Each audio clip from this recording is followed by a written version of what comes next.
षडंग षट्पदिस्थानं प्रकृत्या पुरुषेण च प्रेमानंद महानंदा रसेनावस्थितं हि यत् ज्योतिरूपेण मनुना कामबीजेन संगतं तत्किंजल्कं तदंशानं तत्पत्राणि श्रियामपि चतुरश्रं तत्परितः श्वेतदीपाख्यमद्भुतम् चतुरश्रं चतुर्मूर्ते चतुर्धाम चतुष्कृतम् चतुर्भिः पुरुषार्थैश्च चतुर्भिर्हेतुभिर्व्रतम् शूले दशभिरानन्दम् ऊर्ध्वाधो दिग्विदिक्ष्वपि अष्टभिर्निधिभिर्जुष्टम् अष्टभिः सिद्धिभिस्तथा मनोरूपैश्च दशभिर्दिक्पालैः परितो वृतम् श्यामैर्गौरैश्च रक्तैश्च शुक्लैश्च परशार्दशुभैः शोभितं शक्तिभिस्ताभिरद्भुताभिः समन्ततः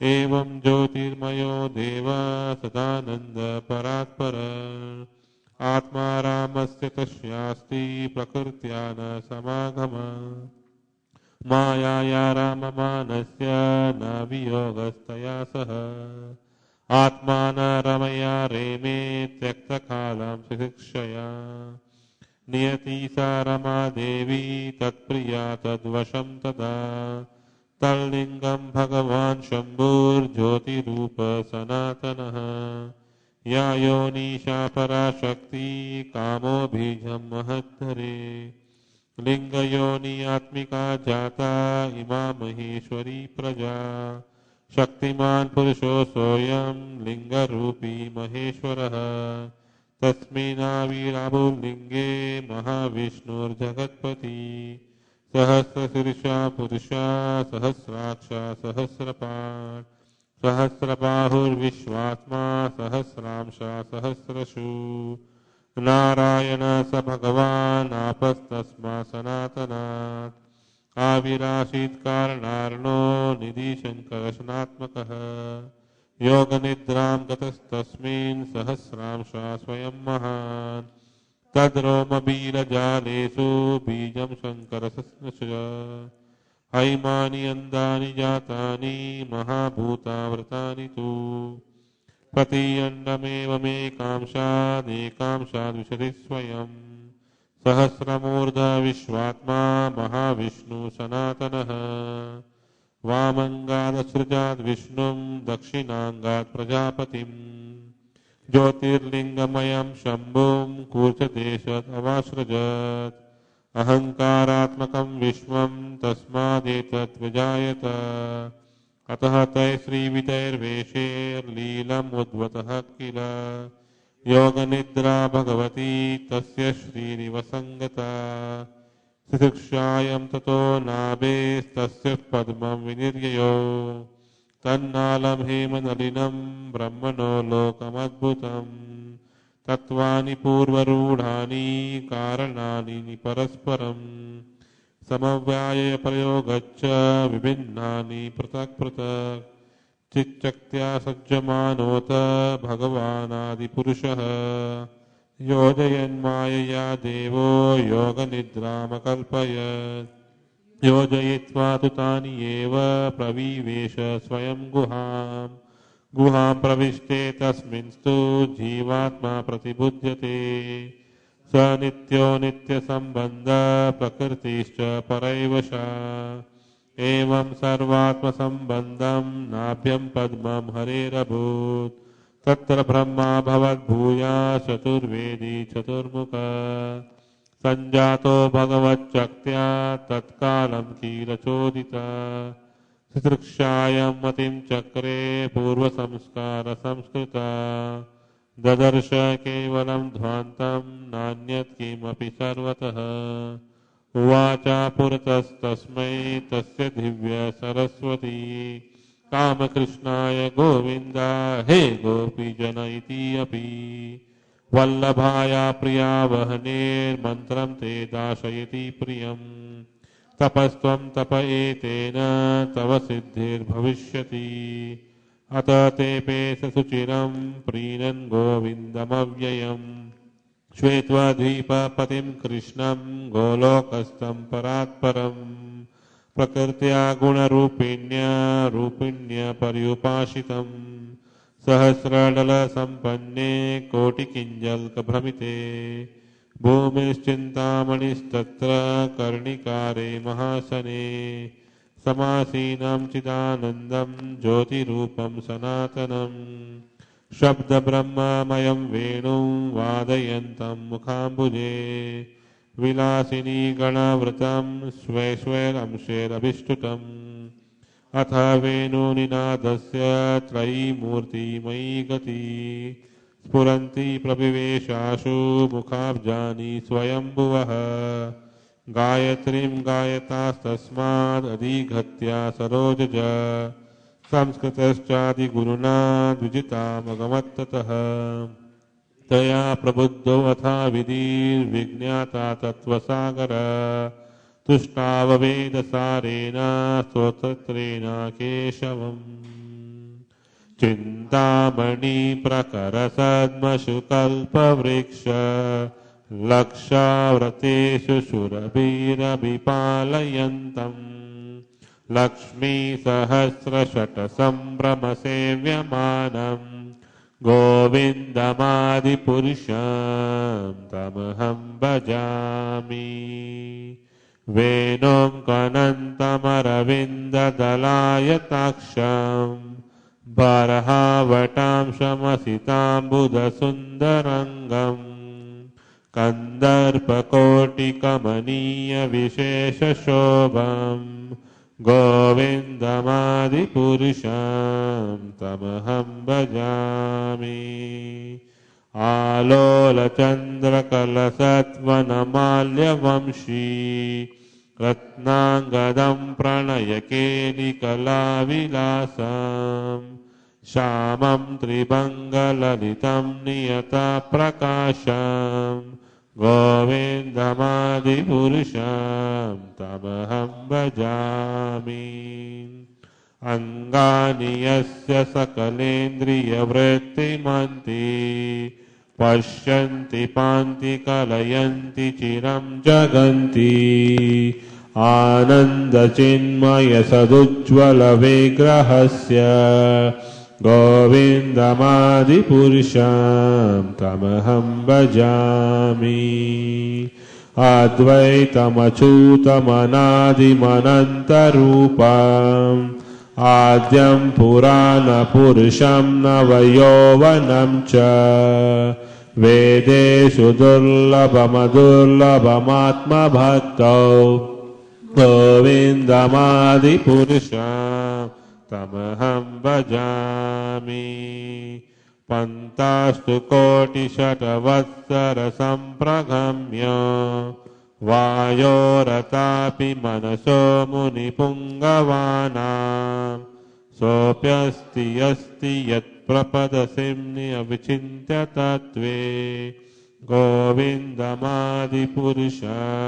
तमहं भजामि एकोऽप्यसौ रचयुतं जगदण्डकोटिम् यच्चक्तिरस्ति जगदण्डचयायदन्त अन्तान्तरस्थपरमाणुचयान्तरस्थम् गोविन्दमादिपुरुषं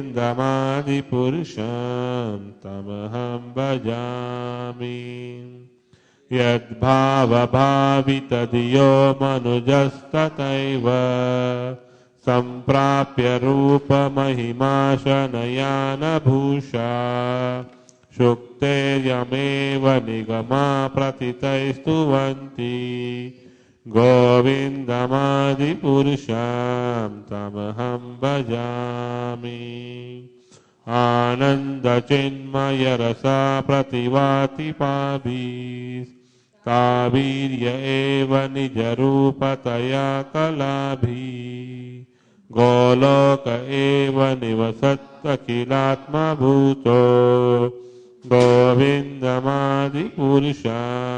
तमहं भजामि प्रेमाञ्जनचुरितभक्तिविलोचनेन शन्त सदैव हृदयेषु विलोकयन्ति यं श्यामसुन्दरमचिन्त्य गुणस्वरूपम् गोविन्दमादिपुरुषं तमहं भजामि रामादिमूर्तिशुकलानियमेन तिष्ठन् नानावतारमकरोद्भुवनेषु किन्तु कृष्ण स्वयं समभवत्परमपुमान्यो गोविन्दमादिपुरुषं तमहं भजामि यस्य प्रभा प्रभवतो कोटिस्वशेषवसुधादिविभूतिभिन्नम् तद्ब्रह्मनिष्कलमनन्तमशेषभूतम् गोविन्दमादिपुरुषं तमहं भजामि माया हि यस्य जगदण्डशतानि सूते त्रैगुण्यतद्विषयवेदवितायमान सत्त्वावलम्बि परसत्त्वं विशुद्धसत्त्वम् गोविन्दमादिपुरुषं तमहं भजामि आनन्दचिन्मयरसात्मतया मनसु यः प्राणिनं प्रतिफलं स्मरतामुपेत्य लीलायितेन भुवनानि जयत्तजस्रम् गोविन्दमादिपुरुषं तमहं भजामि गोलोकनाम्नि निजदाम्नि तले च तस्य देवी महेश हरिधाम श्रुतेषु तेषु ते ते प्रभावनिचया विहितश्च येन गोविन्दमादिपुरुषं तमहं भजामि सृष्टिस्थितिप्रलयसाधनशक्तिरेका छायेव यस्य भुवनानि बिभर्ति दुर्गा इच्छानुरूपमपि यस्य च चेष्टते स गोविन्दमादिपुरुषं तमहं भजामि क्षीरं यथा दधि विकारविशेषयोगात् सञ्जायते न हि तथा पृथगस्ति हेतु यः सम्भुतामपि तथा समुपैति कार्यात् गोविन्दमादिपुरुषं तमहं भजामि दीपार्चिरेव हि दशान्तरमभ्युपेत्य दीपायते विवर्तहेतुसमानधर्मा यस्ताद्र एव हि च विष्णुतया विभाति गोविन्दमादिपुरुषं तमहं भजामि यः कारणार्णवजले भजति स्म योग निद्रामनन्तजगदण्डसरोमकूपा आधारशक्तिमवलम्ब्य परं स्वमूर्तिम् गोविन्दमादिपुरुषं तमहं भजामि यस्यैकनिश्वसितकालमतावलम्ब्य जीवन्ति लोमविलजा जगदण्डनाथा विष्णुर्महान् स हि यस्य कलाविशेषो गोविन्दमादिपुरुषं तमहं भजामि भास्वान् यथास्म सकलेषु निजेषु तेज स्वीयं कयत्प्रतपितद्वतत्र ब्रह्मा ययेष जगदण्डविधानकर्ता गोविन्दमादिपुरुषं तमहं भजामि यत्पादपल्लवयुगं विनिधाय कुम्भ द्वन्द्वे प्रणामसमये स गणाधिराजा विघ्नान् विहन्तुमलमस्य जगत्त्रयस्य गोविन्दमादिपुरुषं तमहं भजामि। अग्निर्मही गगनमम्बुमरुद्विषश्च कालस्तथात्ममनसीति जगत्त्रयानि यस्मात् भवन्ति विभवन्ति विशन्ति यं च गोविन्दमादिपुरुषं तमहं भजामि। यच्चक्षुरेश सविता सकलग्रहाणां राजा समस्तसुरमूर्तिरशेष तेजा यस्याग्नया भ्रमति संवृतकालचक्रो गोविन्दमादिपुरुषं तमहं भजामि। धर्मोऽतपापनिचयश्रुतयस्तपांसि ब्रह्मादिकीटपतगावदयश्च जीव यद्धत्तमात्रविभव प्रकटप्रभावा गोविन्दमादिपुरुषं तमहं भजामि। यस्त्वेन्द्रगोपमतवेन्द्रमहस्वकर्म मन्दानरूपफलभाजनमातनोति कर्माणि निर्दहति किन्तु च भक्तिभाजम् गोविन्दमादिपुरुषं तमहं भजामि। यं क्रोधकामसहज प्रणयादिभीति वात्सल्यमोहगुरुगौरवसेव्यभावै सञ्चिन्त्य तस्य सदृशीं तनुमापुरेते गोविन्दमादिपुरुषं तमहं भजामि। गोविन्दमादिपुरुषं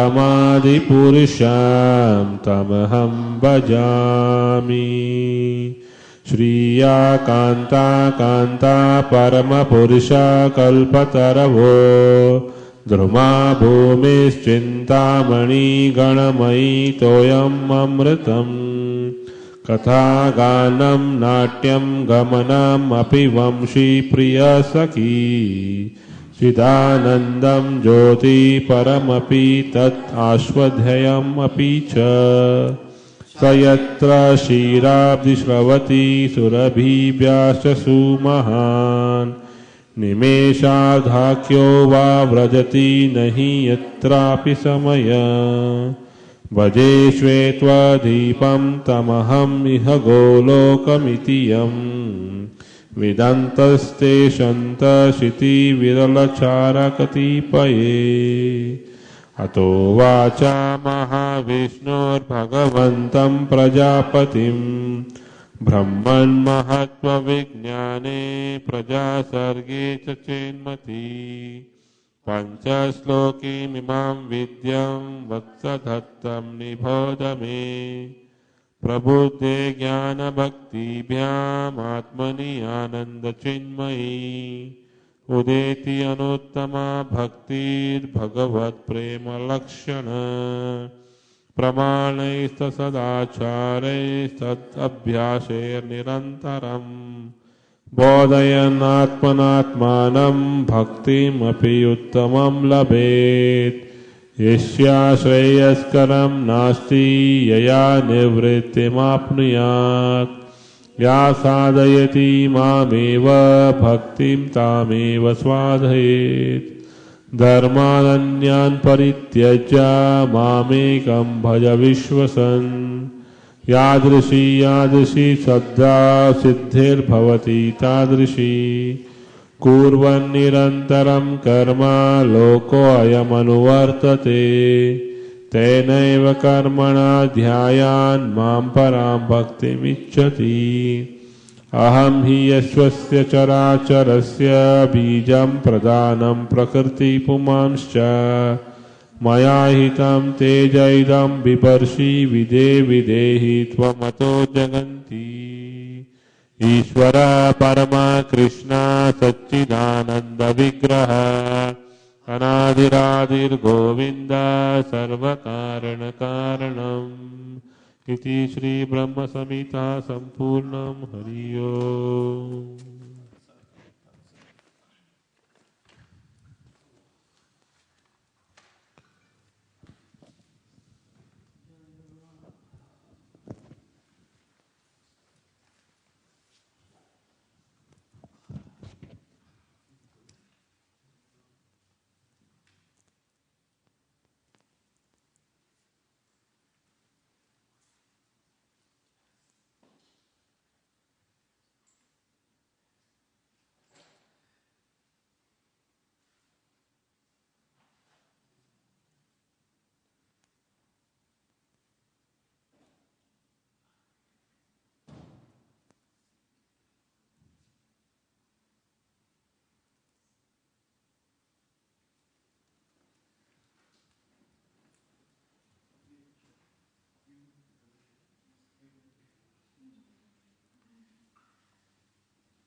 ॐ अज्ञानतिमिरन्धस्य ज्ञानाञ्जनशलाकया चक्षुषुरुन्मीलितं येन तस्मै श्रीगुरवे नमः।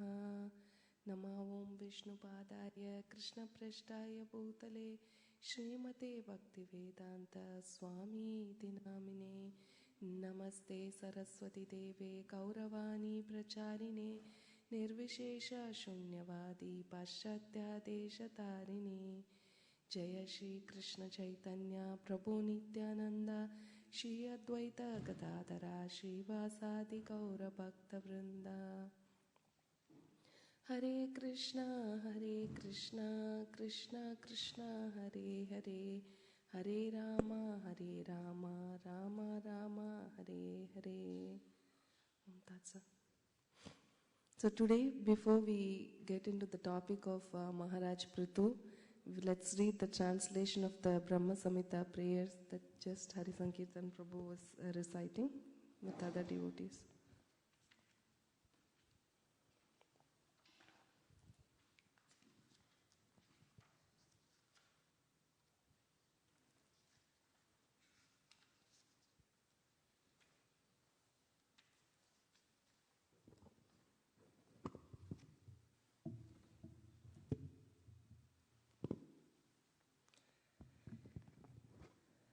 Translation of Brahma Samhita Text 1.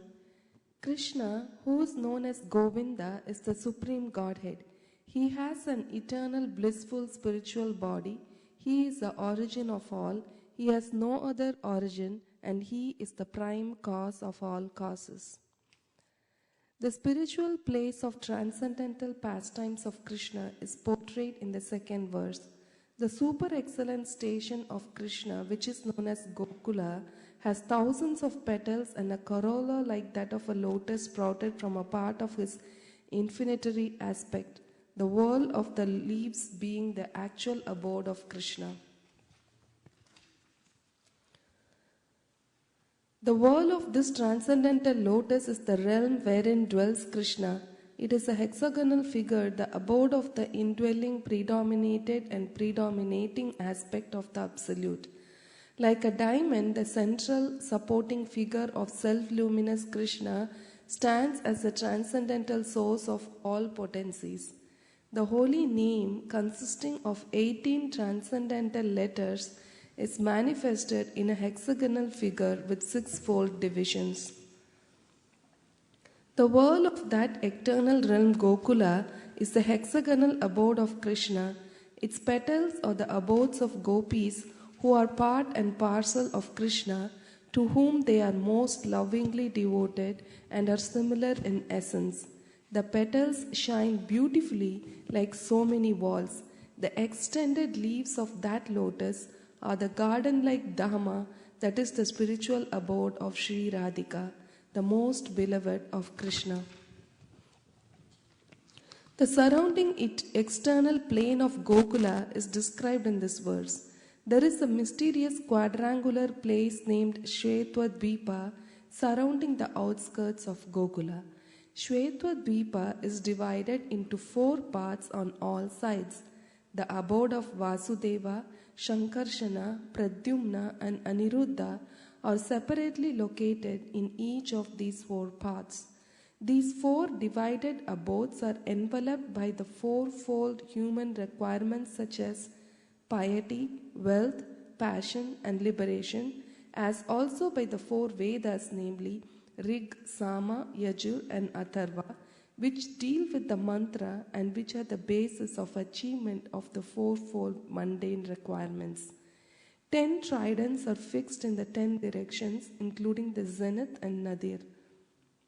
The 8 directions are decorated with the 8 jewels of Mahapadma, Padma, Shanka, Makara, Kachapa, Mukunda, Kunda and Nila. There are 10 protectors, Dikpalas, of the 10 directions in the form of mantra. The associates of the hues of blue, yellow, red and white and the extraordinary potencies bearing the names of Vimala, etc. shine on all sides. The Lord of Gokula is the transcendental Supreme Godhead, the own self of eternal ecstasies. He is the superior of all superiors and is busily engaged in the enjoyments of the transcendental realm and has no association with his mundane potency. Krishna never consorts with his illusory energy. Still, her connection is not entirely cut off from the absolute truth. When he intends to create the material world, the amorous pastimes in which he engages by consorting with his own spiritual chit potency Rama, by casting his glance at the deluding energy in the shape of sending his time energy, is an auxiliary activity. Text 8. The secondary process of association with Maya is described. Rama Devi, the spiritual chit potency, beloved consort of the Supreme Lord, is the regulatrix of all living entities. The divine plenary portion of Krishna creates the mundane world. At creation, there appears a divine halo of the nature of his own subjective portion, Swamsa.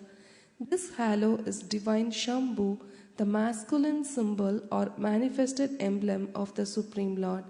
This halo is the dim twilight reflection of the supreme eternal effulgence. This masculine symbol is a subjective portion of divinity who functions as progenitor of the mundane world, subject to the supreme regulatrix Niyati. The conceiving potency in regard to mundane creation makes her appearance out of the supreme regulatrix. She is Maya, the limited, non-absolute apara potency, the symbol of mundane feminine productivity. The intercourse of these two brings forth the faculty of perverted cognition, the reflection of the seed of the procreative desire of the Supreme Lord. All offspring of the consort of the great Lord Maheshwara of this mundane world are of the nature of the embodiment of the mundane masculine and feminine generative organs. The person embodying the material causal principle, namely, the great Lord of this mundane world, Maheshwara, Shambhu, in the form of male generating organ, is joined to his female consort, the limited energy Maya, as the efficient causal principle. The Lord of the world, Mahavishnu, is manifest in him by his subjective portion in the form of his glance. What did I? The Lord of the mundane world, Mahavishnu, possesses thousands and thousands of heads, eyes, hands. He is the source of thousands and thousands of avatars in his thousands of subjective portions. He is the creator of thousands of individual souls. The same Mahavishnu is spoken by the name of Narayana in this mundane world. From that eternal person has sprung the vast expanse of water of that spiritual causal ocean, the subjective portion of Sankarsana, who abides in Paravyoma, the above Supreme Purusha with thousands of subjective portions, reposes in that state of divine sleep, Yoga Nidra, in the waters of the spiritual causal ocean. The spiritual seeds of Sankarsana, existing in the pores of the skin of Mahavishnu, are born as so many golden sperms.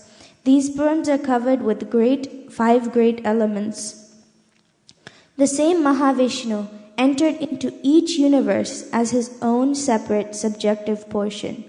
The divine portions that entered into each universe are possessed of his majestic extension. They are the eternal universal soul, Mahavishnu, possessing thousands of heads.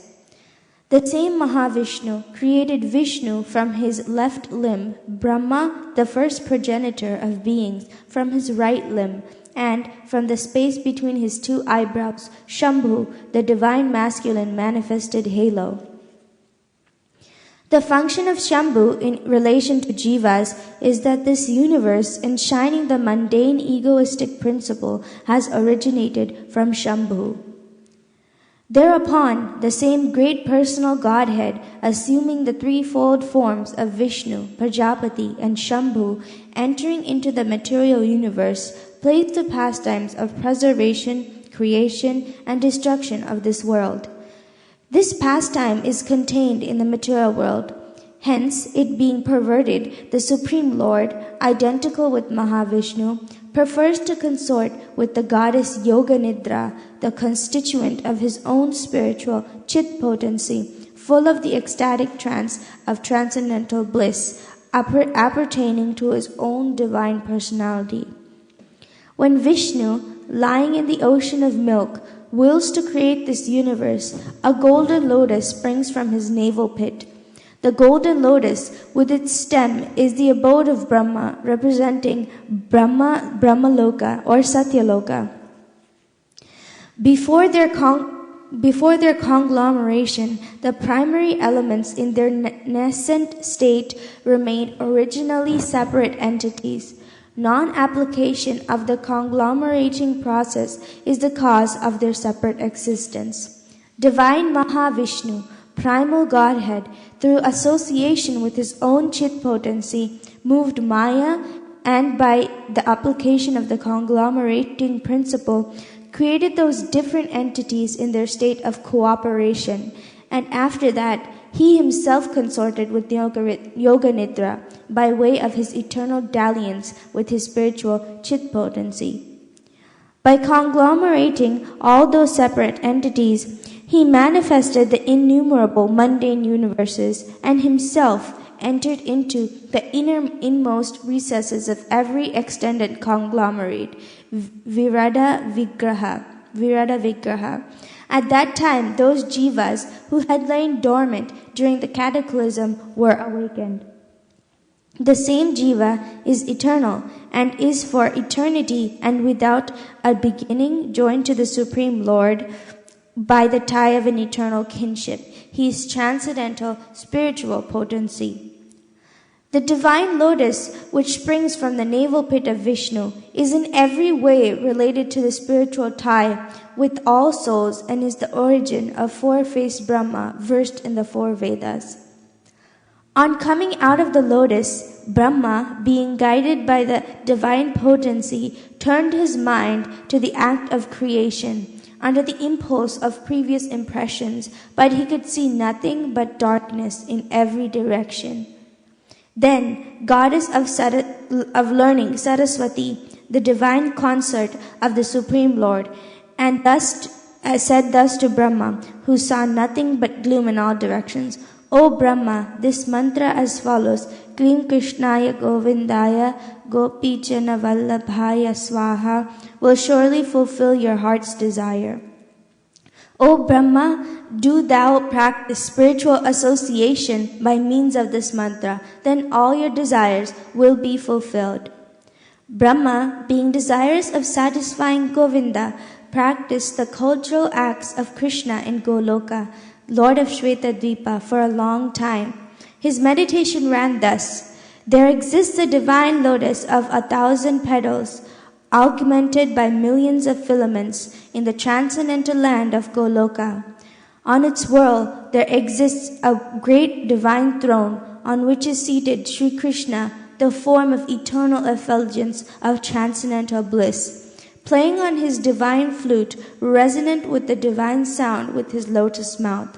He is worshipped by his amorous milkmaids with their respective subjective portions and extensions, and also by his external energy, who stays outside, embodying all mundane activities. The Gayatri, mother of the Vedas, being made manifest, imparted by the divine sound of the flute of Sri Krishna, entered into the lotus mouth of Brahma, born from himself through his 8 ear holes. The lotus-born Brahma, having received the Gayatri, sprung from the flute song of Sri Krishna, attained the status of the twice-born, having been initiated by the supreme primal preceptor, Godhead himself. Enlightened by the recollection of that Gayatri, embodying the 3 Vedas, Brahma became acquainted with the expanse of the ocean of truth. Then he worshipped Sri Krishna, the essence of all Vedas, with this hymn. I worship Govinda, the primeval Lord, the first progenitor, who is tending the cows, yielding all desires, in abodes built with spiritual gems, surrounded by millions of purpose trees, always served with great reverence and affection by hundreds of thousands of Lakshmis or Gopis. I worship Govinda, the primeval Lord, who is adept in playing on his flute, with blooming eyes like lotus petals, with head bedecked with peacock's feather, with the figure of beauty tinged with the hue of blue clouds, and his unique loveliness charming millions of cupids.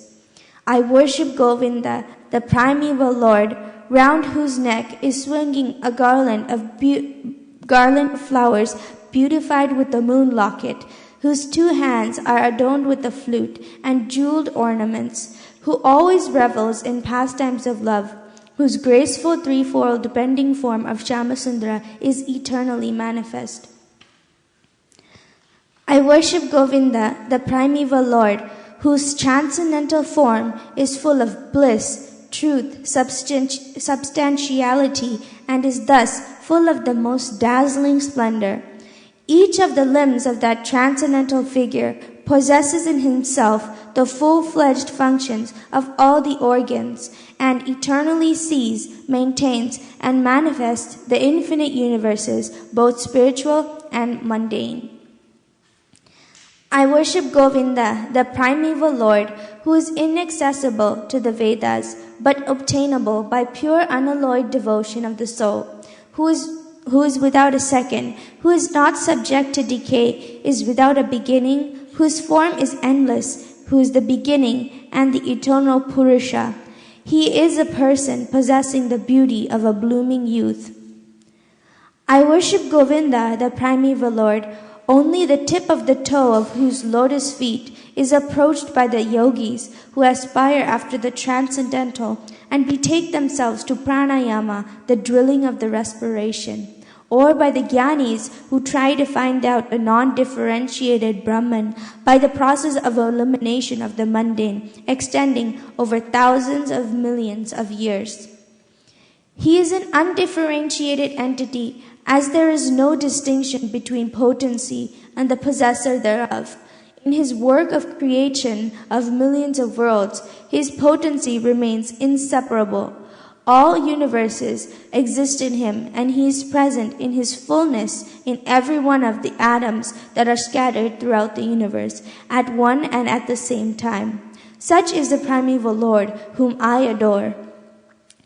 I adore the same Govinda, the primeval Lord, in whose praise men who are imbued with devotion sing the mantra suktas told by the Vedas, by gaining their appropriate beauty, greatness, thrones, conveyances, and ornaments.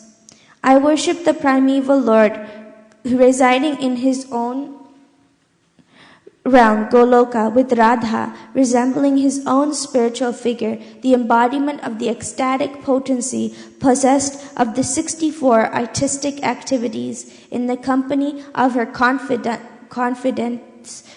Sakis, embodiments of the extensions of her bodily form, permeated and vitalized by his ever blissful spiritual rasa.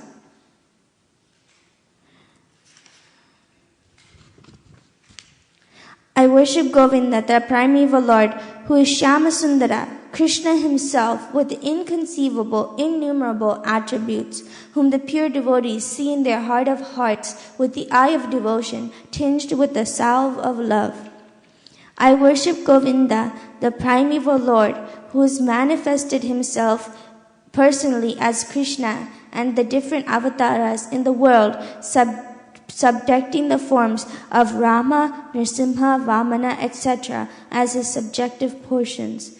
I worship Govinda, the primeval Lord, whose effulgence is the source of the undifferentiated Brahman mentioned in the Upanishads, being differentiated from the infinity of glories of the mundane universe, appears as the invisible, infinite, limitless truth.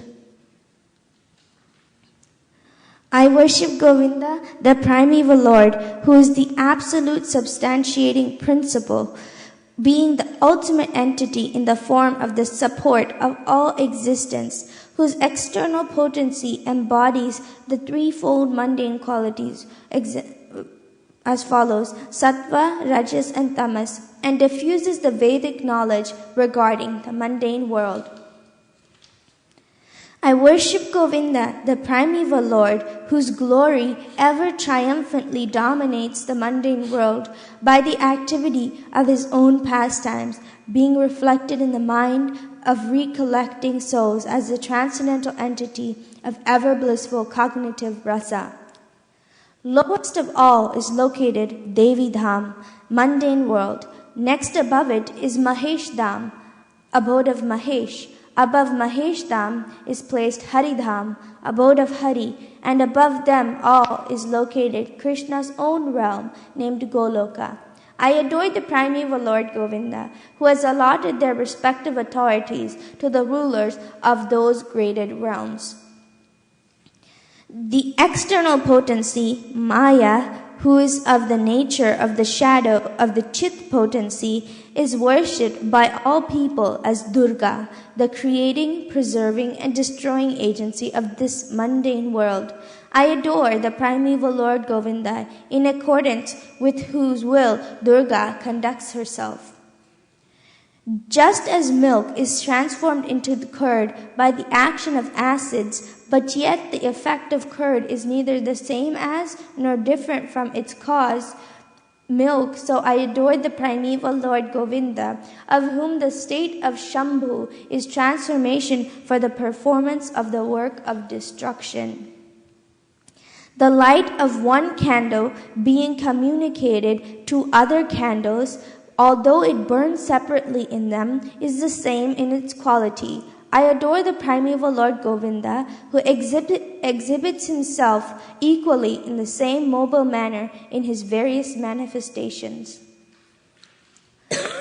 I adore the primeval Lord Govinda, who, assuming his own great subjective form, who bears the name of Shesha, replete with the all-accommodating potency and reposing in the causal ocean, with infinity of the world in the pores of his hair, enjoys creative sleep, yoga nidra.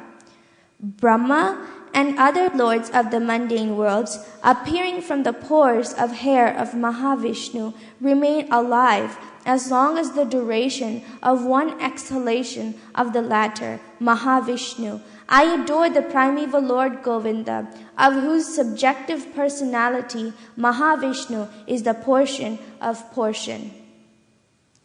I adore the primeval Lord Govinda, from whom the separated subjective portion, Brahma, receives his power for the regulation of mundane world, just as the sun manifests some portion of his own light in all the effulgent gems that bear the names of Suryakanta, etc.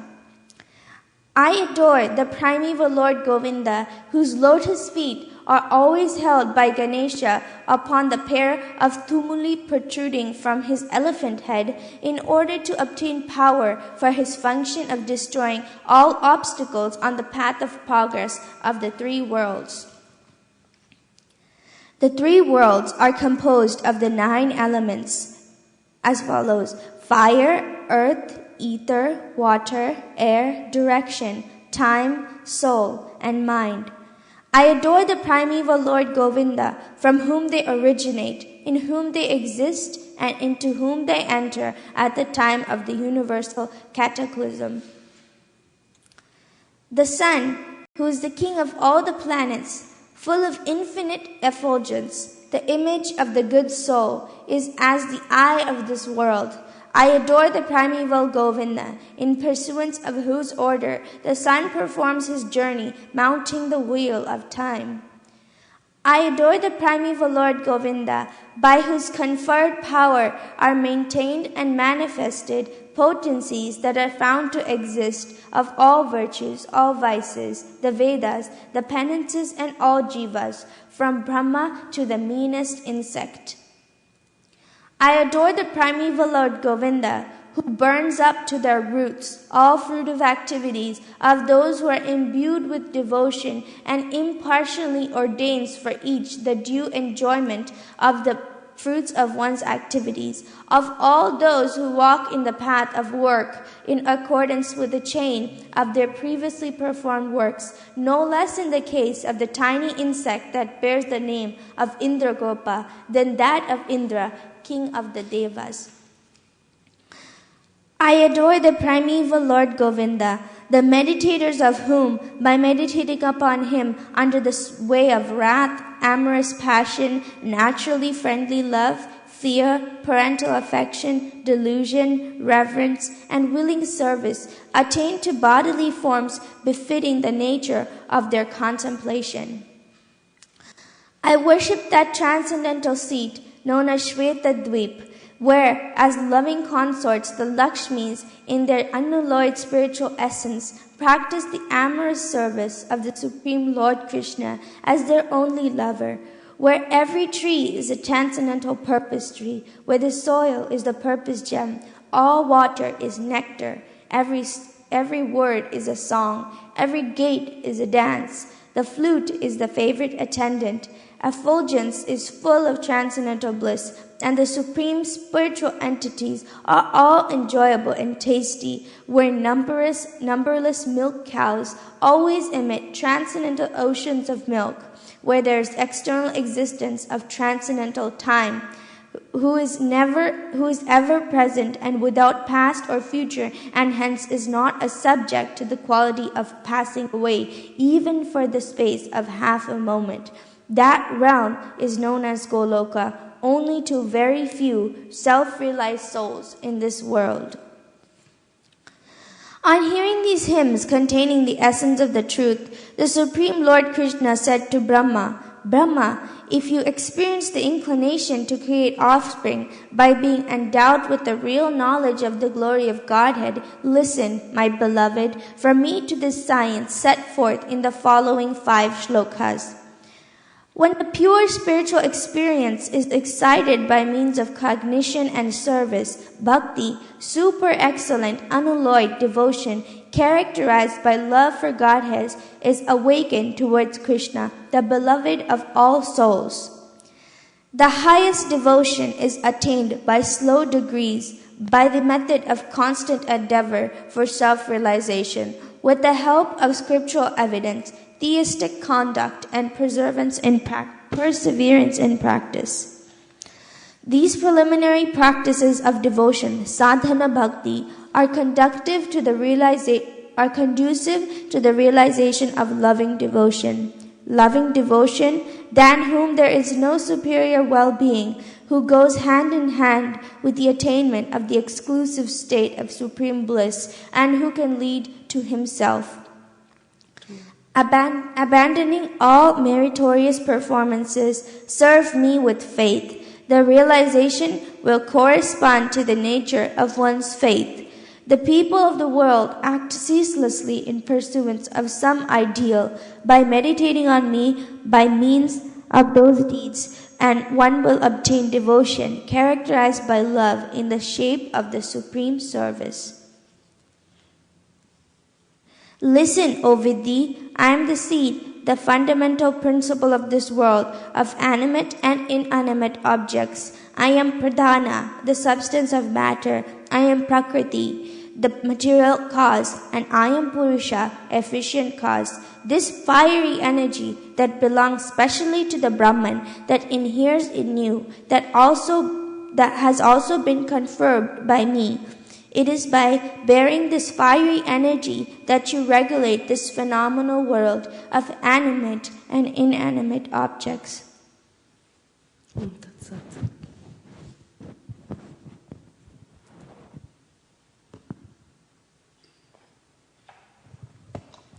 So before we go into the discussion, we'll just sing a song, Udilo Aruna.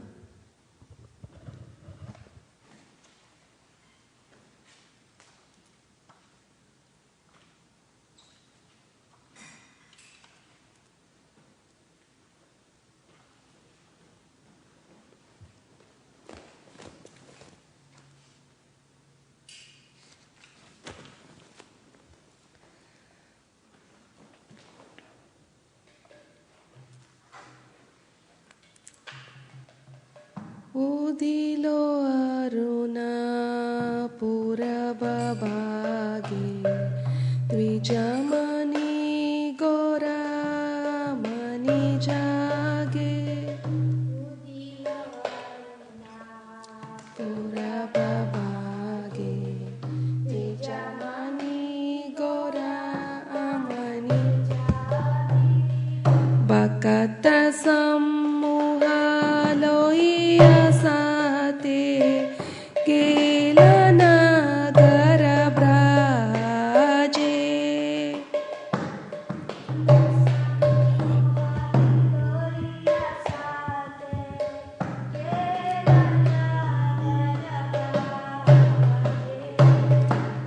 Tatai tatai bajalako Gana gana tahe janjeraro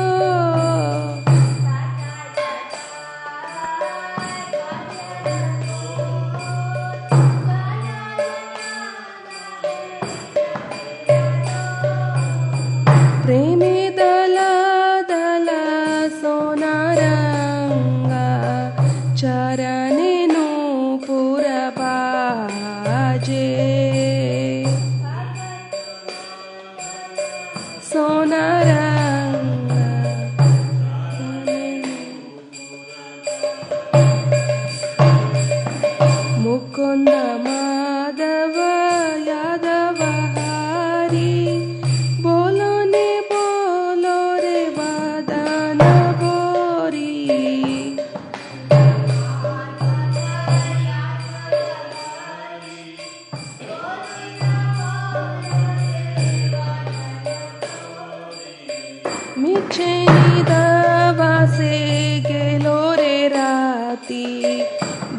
दास शरीर साजे।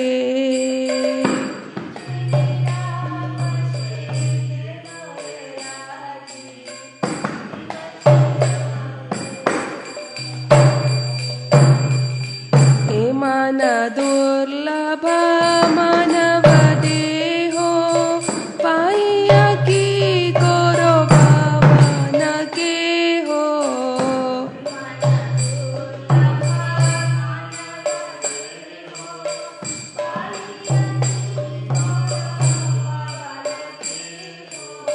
ए बेना बाजिले यशोद सूता चरमे पोड़ी बेलाजे।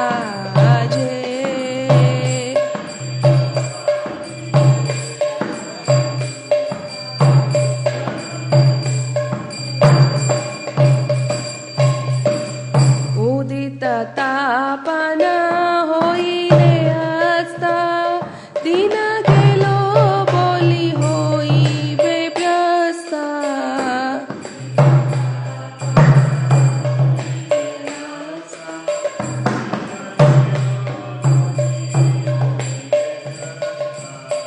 ताबे केनो एबे अलस होई ना भजर दयो राजे।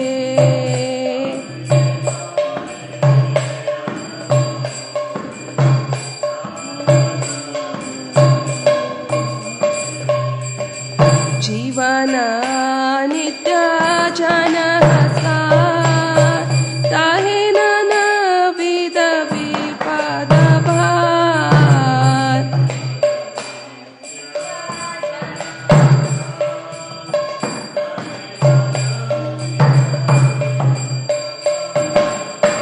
नामाश्रय कोरी चट्टाने तुमी ताकह आपन काजे।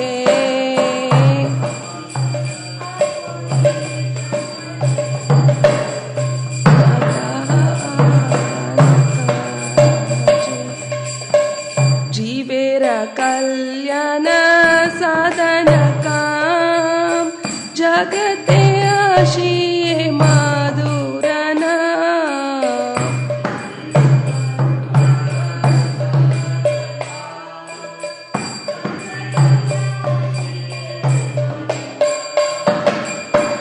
आदित्य तिमिरा तपन रूपे कृत गगने विराजे।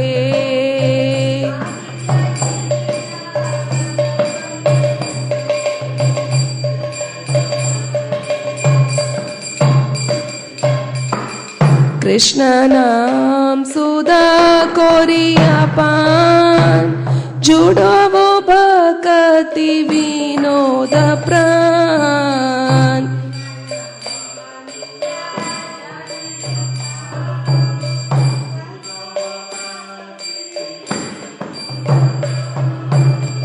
नाम बिना किछु नाही को हारो 14 भुवन माजे।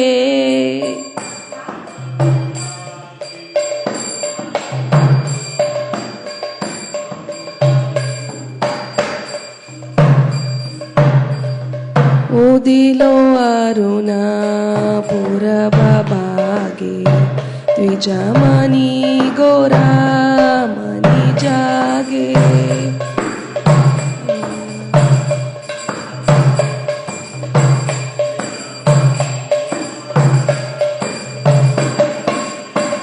उदिलो अरुणा पूरब भागे द्विजमणि गोरा मणि जागे।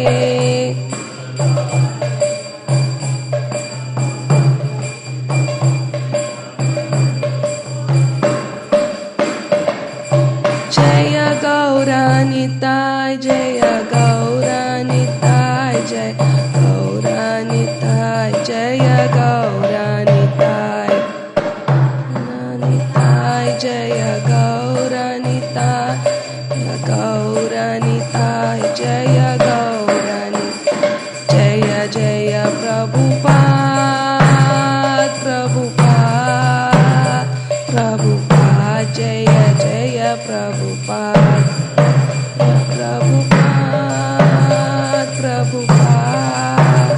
Prabhupada, Jaya Jaya Prabhupada, Jaya Jaya Gurudev, Gurudev, Gurudev, Jaya Jaya Gurudev.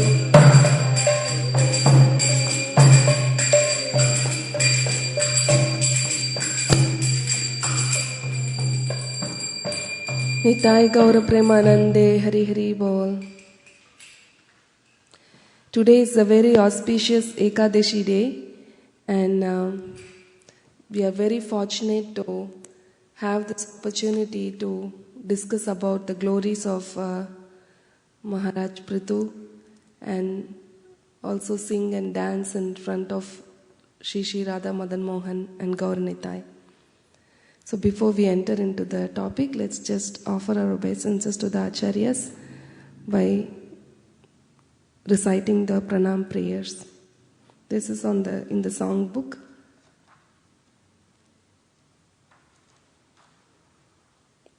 Starts at page number 10.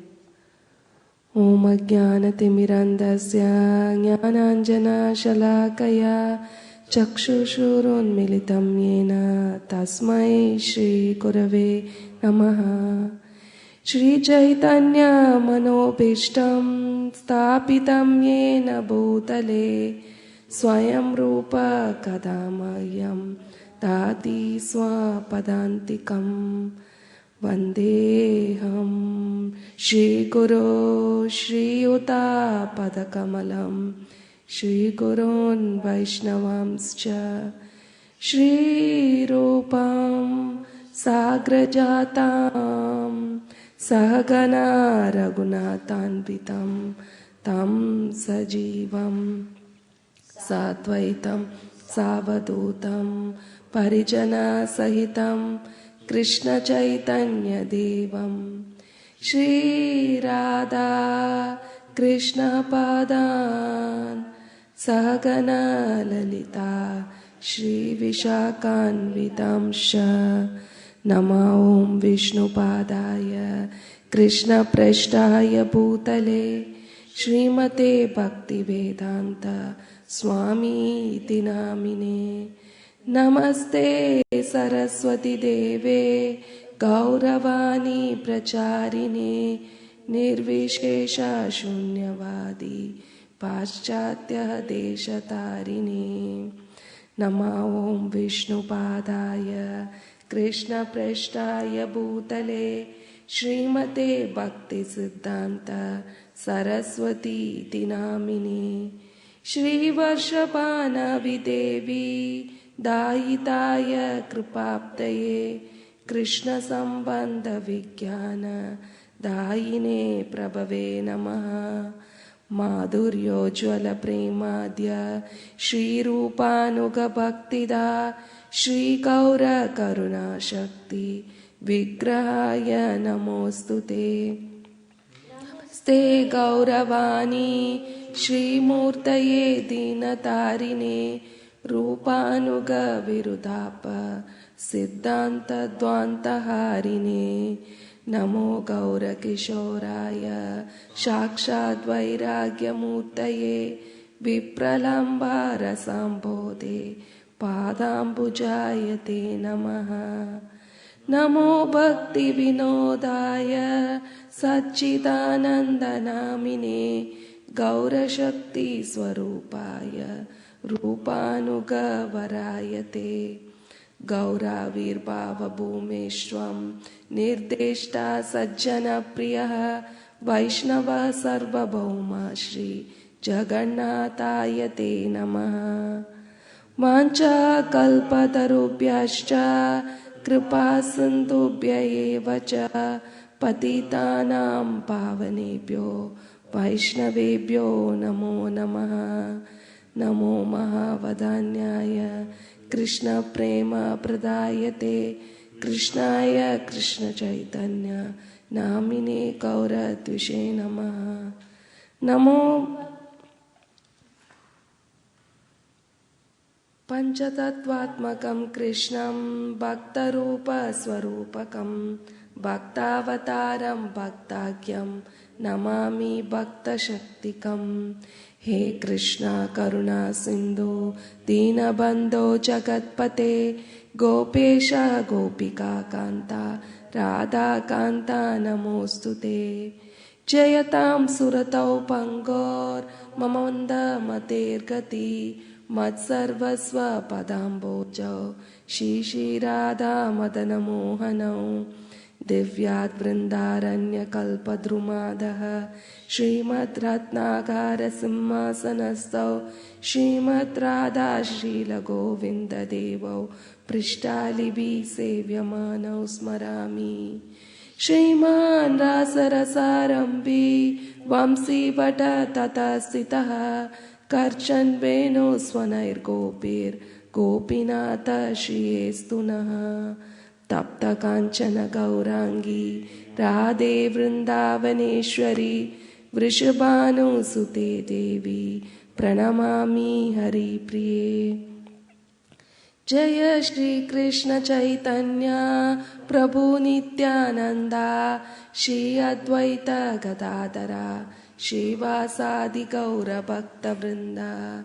Hare Krishna Krishna Krishna Hare Hare Hare Rama Rama Rama Hare Hare.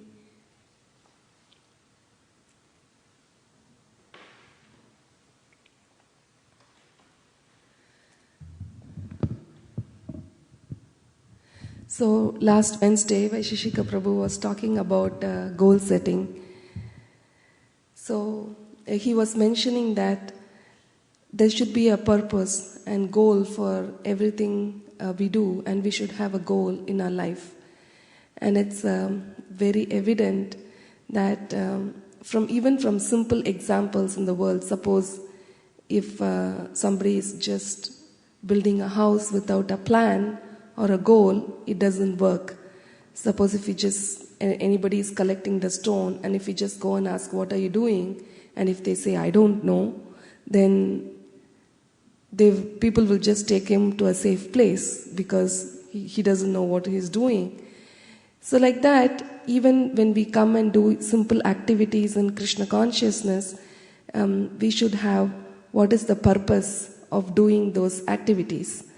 And if we set that purpose correctly before we start doing it, then we can get maximum out of what we do, even if it is for a very short time.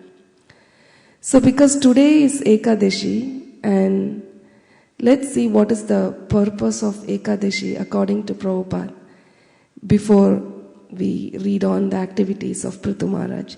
Prabhupada writes, in the Brahma Vaivarta Purana, it is said that one who observes fasting on Ekadashi day is freed from all kinds of reactions to sinful activities and advances in pious life.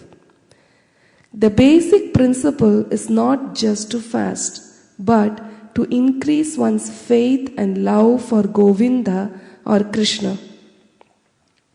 The real reason for observing fasting on Ekadashi is to minimize the demands of the body and to engage our time in the service of the Lord by chanting or performing similar service. The best thing to do on fasting days is to remember the pastimes of Govinda and to hear his holy name constantly. So, Prabhupada is giving us more explanation on what it means to fast. It's not just fasting without a purpose. Prabhupada is saying that we should fast because we want to increase our faith and devotion to Krishna. And it is said all over the scriptures that just by hearing the activities of devotees, we can increase our faith and love for Krishna. And Maharaj Pruthu is one such king. And let's go, it's a very vast chapter of around 6 chapters in the 4th canto of Bhagavatam. So we'll try to discuss the summary of his activities and some of his instructions and what we can learn from his life. Can you please move the next slide?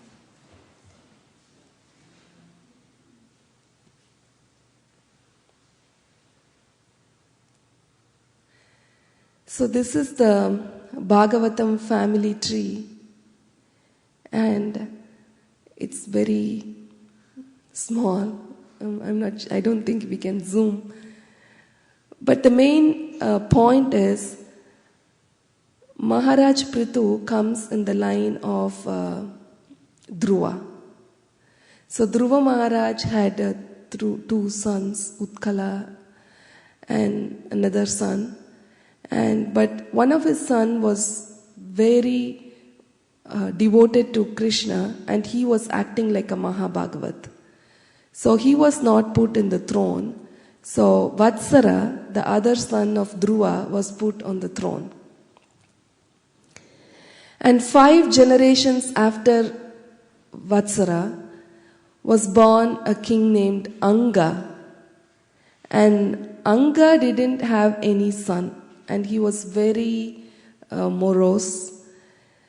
And he was doing all the activities according to the instructions that are given in the scriptures, and he was conducting a sacrifice.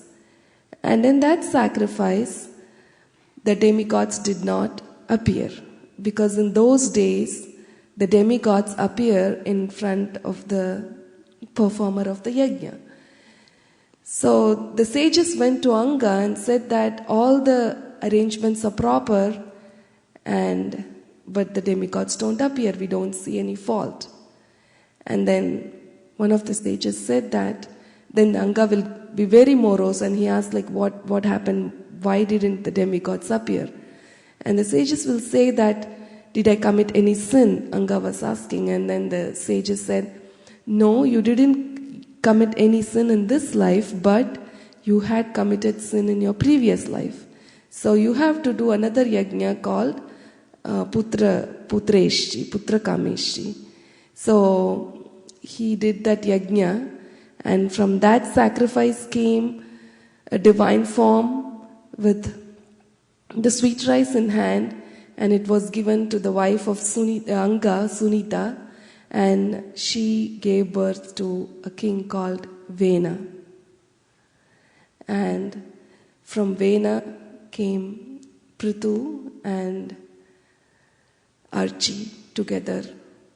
So we'll be discussing the activities of Vena and how Pruthu came and what did he do and what was the problem and what problem did Vena solve and all those details.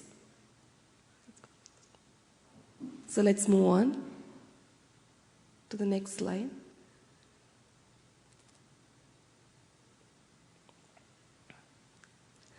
So here it shows the various types of avatars, and all the various types of avatars are very vividly explained in the teachings of Lord Chaitanya, book by Srila Prabhupada, and Prabhupada explains all the explanations. Basically, Pruthu Maharaj is Saktya Vesha Avatara. Saktya Vesha Avatara means there is some Shakti that the Lord invests in the incarnations for a particular definite purpose. So there are 2 types of Shaktya Vesha Avataras. One is Shakshat, means direct and indirect.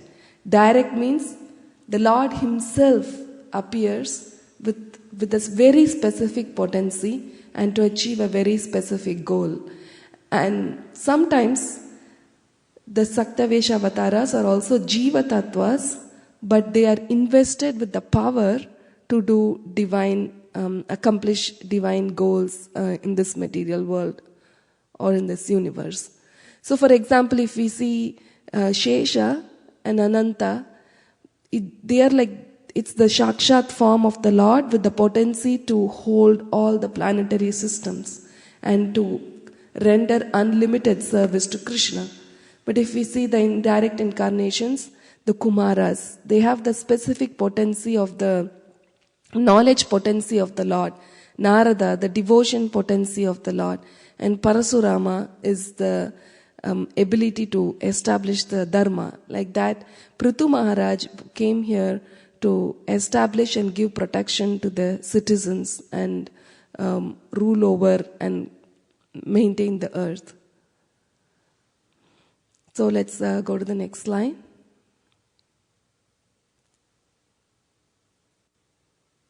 Okay.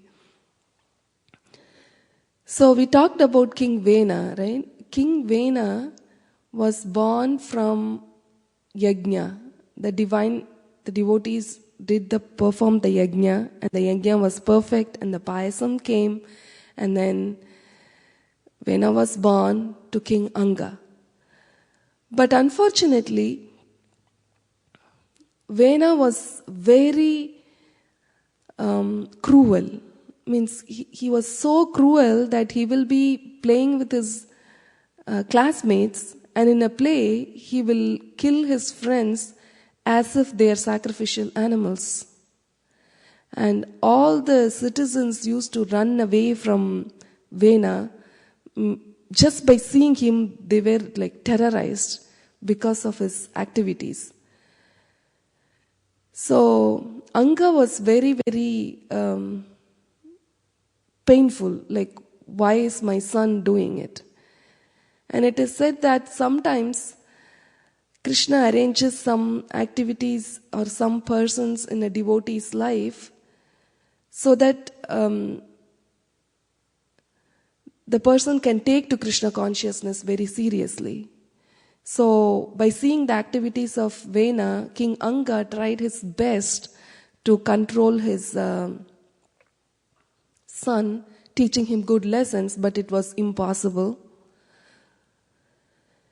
So Vena was uncontrollable, and he was just going on with his activities. So one night, Anga was feeling very morose, and then he decided to leave his kingdom. So, but if we see very deep into this King Vena's activities, I was hearing a lecture by Radhanath Swami. He was comparing this to our anarthas. Anarthas within ourselves.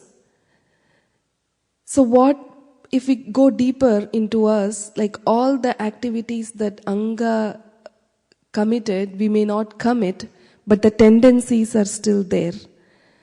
For example, Anga, when Anga left the kingdom, there was no king. So Vena became the king. And Vena started preaching his glories, and he taught all the saints that there should be no sacrifice and no worship of anybody else except me, because the king is the embodiment of all demigods. Yes, that is true, because it is said in the Shastras, Vena was talking Shastra. It is Shastras, it is said that the king is an embodiment of all demigods. But then, only when the king is following the instructions of God, then that statement is true. But he took the part which is favorable for him. And he said that the king is an embodiment of God, even Vishnu is in him, so you should worship me. And he stopped all sacrifices. So he was just an embodiment of sin and ego. But we also have those two things within us, but because we don't have enough power to execute our envy and execute our ego, we do small things. So the main reason is, Maharaj was saying, because we think ourselves as the controller, because we want to control everything, and we want to be the proprietor, because once you take control, you want to own it. So one becomes a proprietor, and then when you own everything, you want to get something out of it, and you want to enjoy. So we want to be the controller, proprietor, and enjoyer, and it is there in everybody's heart who is there in this material world, unless they have cleansed one has cleansed one's heart. So what will happen because of this? that we see in King Vena's life how he was destroyed because of this tendency of sin and ego. So the same thing happens to us, because if we continue this type of tendencies birth after birth, then we will be forced into the ocean of frustrations and anxieties life after life. And these, because of the tendencies that are there within the core of our heart, neither we can be happy nor others can be happy, no matter whatever amount of power and status we obtain. So that is the main lesson from the activities of King Vena and the anarthas within our heart. So let's go to the next line.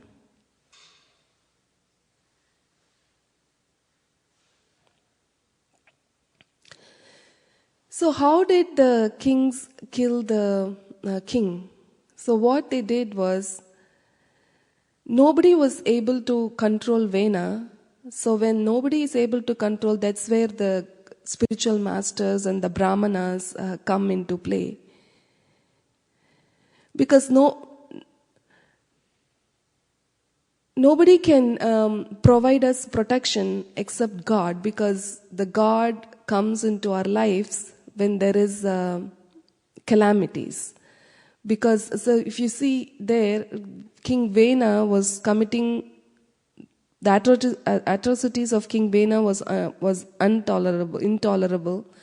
So all the brahmanas, they gathered and they killed him through a mantra. So that is the power of the mantra. So if you see, for example, in the ages before, the demons like Hiranyakashipu, Nrsimhadev appeared and killed him through his nails. And when Shishupal was there, then Lord Krishna appeared and killed him through the Sudarshan Chakra. And Ravana was killed through the bow and arrow of Lord Ram. Like that, Vena was killed by the power of the mantra of the Brahmanas. And in the previous slide, we compared King Vena to the mantras, means the Vena to the anarthas within our heart. But these anarthas are more powerful, and they are with us birth after birth. But how do we kill them? That's why Chaitanya Mahaprabhu appears in this age with the powerful weapon, which is more powerful than the nails of Nrsimhadev or Sudarshan Chakra or the bow and arrow of Ram. It's the Maha Mantra. It's more powerful. It can do anything. With just one mantra, they were able to kill Vena. And simply by, Mahaprabhu says that simply by chanting this mantra, one can kill all the negative tendencies within one's heart. So that is the powerful remedy for the anarthas within our hearts. So how do we kill the anarthas? Like how Vena was killed, our anarthas should be killed by the power of the mantra. Let's go to the next verse. So that's what it says. Cut the anarthas with the scissor of the holy names of the Lord. All the lust, anger, greed, envy, pride, illusion, everything will be cut by the power of the mantras. Let's move on. Okay. So now, one might ask, why is it that, because once Vena was killed, there was another problem that happened. Means though Vena was very bad, there was one thing that he was doing. Because he was a king, the dacoits and the thieves were very afraid of him, and they did not come and attack the city or country. So sometimes we see that the kings are bad, but the leadership is always required, because in a cultured society there must be a leader. So now, with Vena, if they kill Vena, like without the country being a king, where will the citizens go? Then if there is no powerful king, then all the dacoits and all the criminals take over the maintenance of the city. So it's very important to understand that how the leadership also existed, because these days people talk more about leadership, but the same type of system existed in our Vedic society also. The kings used to get guidance from the Brahmanas, and the Brahmanas used to get guidance from the Gurus, and the Gurus used to get guidance from the Shastras. And so the importance of spiritual master and the leadership that a spiritual master provides was very prevalent in our Vedic society. So if we see that, like how was that exemplified even in this age? Like if see Srila Prabhupada explains that a guru means he is a follower of his previous guru. So they simply follow by faith, because a good faithful disciple, they simply follow and they just depend on the mercy of the Lord. And if we see Srila Prabhupada, after 30 years his Guru Maharaj passed away, and Prabhupada used to say that all I did because of the mercy of my spiritual master, and I feel the presence of my spiritual master in my life even today. So only through that faith that we are able to carry on the legacy of guiding people, of the parampara and everything. So the leadership and everything was very, very important, and it existed since Vedic culture. It's not something that was invented by the modern people. So let's move on.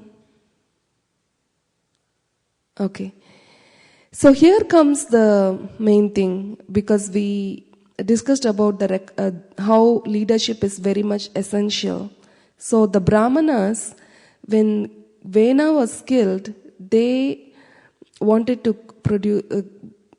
produce a king, like who can rule the world and propagate the principles of religion. So what did they do? They started churning Vena's body. So this is a very instructive action, and we can take lessons from this activity of churning. For example, we compared the activities of Vena to our anarthas, and now after Vena being killed, there is some transformation is happening from good to bad, and how bhakti is a total transformative process. So this also I heard in Maharaj's lecture. He was saying that like sometimes we do chanting, we do offer puja, or we say prayers, and all these physical and verbal activities are transformative when we have a devotion. So from the physical and verbal acts, and if we add devotion to it, then that it gets transformed into the devotion and faith within our hearts. How? Because the Lord is within our hearts, and when Krishna sees how much devoted we are and how much our intention is to serve Him, then the transformation takes place. So now they churned and churned Vena's body.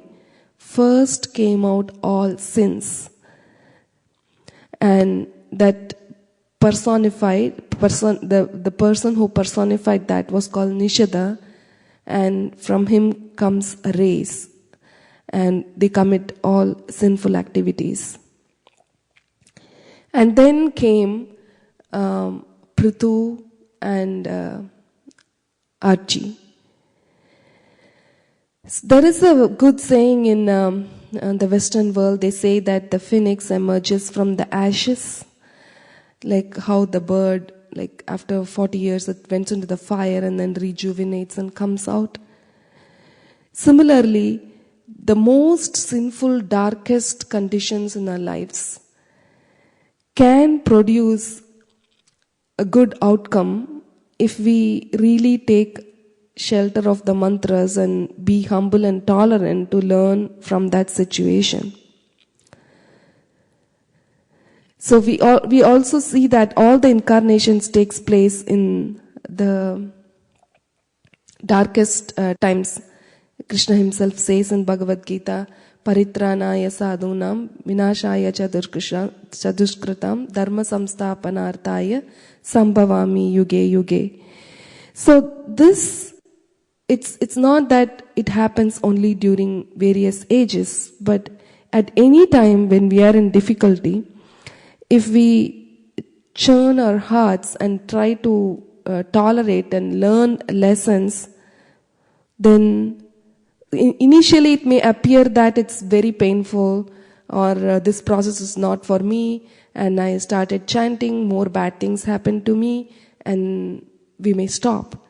But the persistence is very important in devotional service. As we see here, they churn Vena's body, first comes all sins. And the sages could have stopped, but they continued on.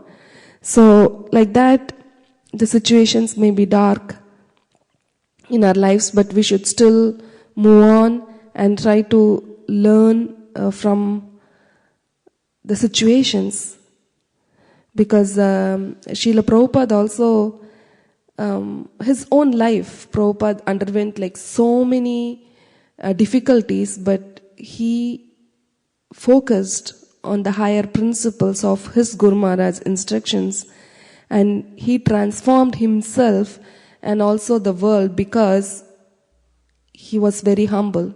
The moment we are humble, we come under the protection of the internal energy of the Lord. But even if we do great things, but the mentality is not right, then we come into the material energy.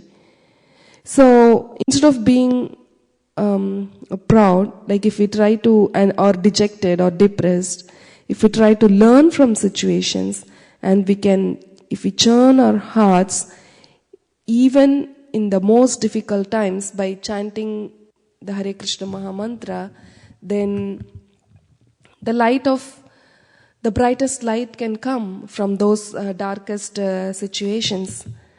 So Maharaj Pruthu and Archie, as we see in this picture, they emerged from the churning, and there are beautiful explanations of how they looked and their characteristics and everything. And once they came, it's said like after the fresh monsoon season, when it arrives after the drought season, how one feels very happy. That's how the sages felt when they saw Pruthu and Archie emerging from the churning. So once they came out from the churning, all the reciters, professional reciters, they glorified Maharaj Pruthu, and then Pruthu and Archie were coronated as the king. So this is explained in the 4th canto, 15th chapter of Bhagavatam. So let's just relish the shlokas for a few minutes before we move on.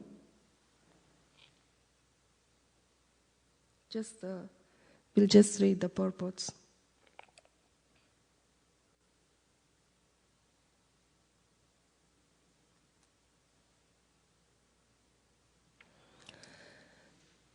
Yeah, let's just start.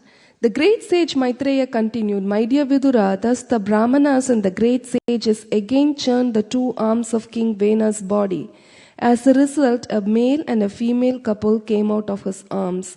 The great sages were highly learned in Vedic knowledge. When they saw the male and female born out of the arms of Vena's body, they were very pleased, for they could understand that the couple was an expansion of plenary portion of Vishnu, the Supreme Personality of Godhead. The great sages said, the male is a plenary expansion of the power of Lord Vishnu, who maintains the entire universe, and the female is a plenary expansion of the goddess of fortune, who is never separated from the Lord.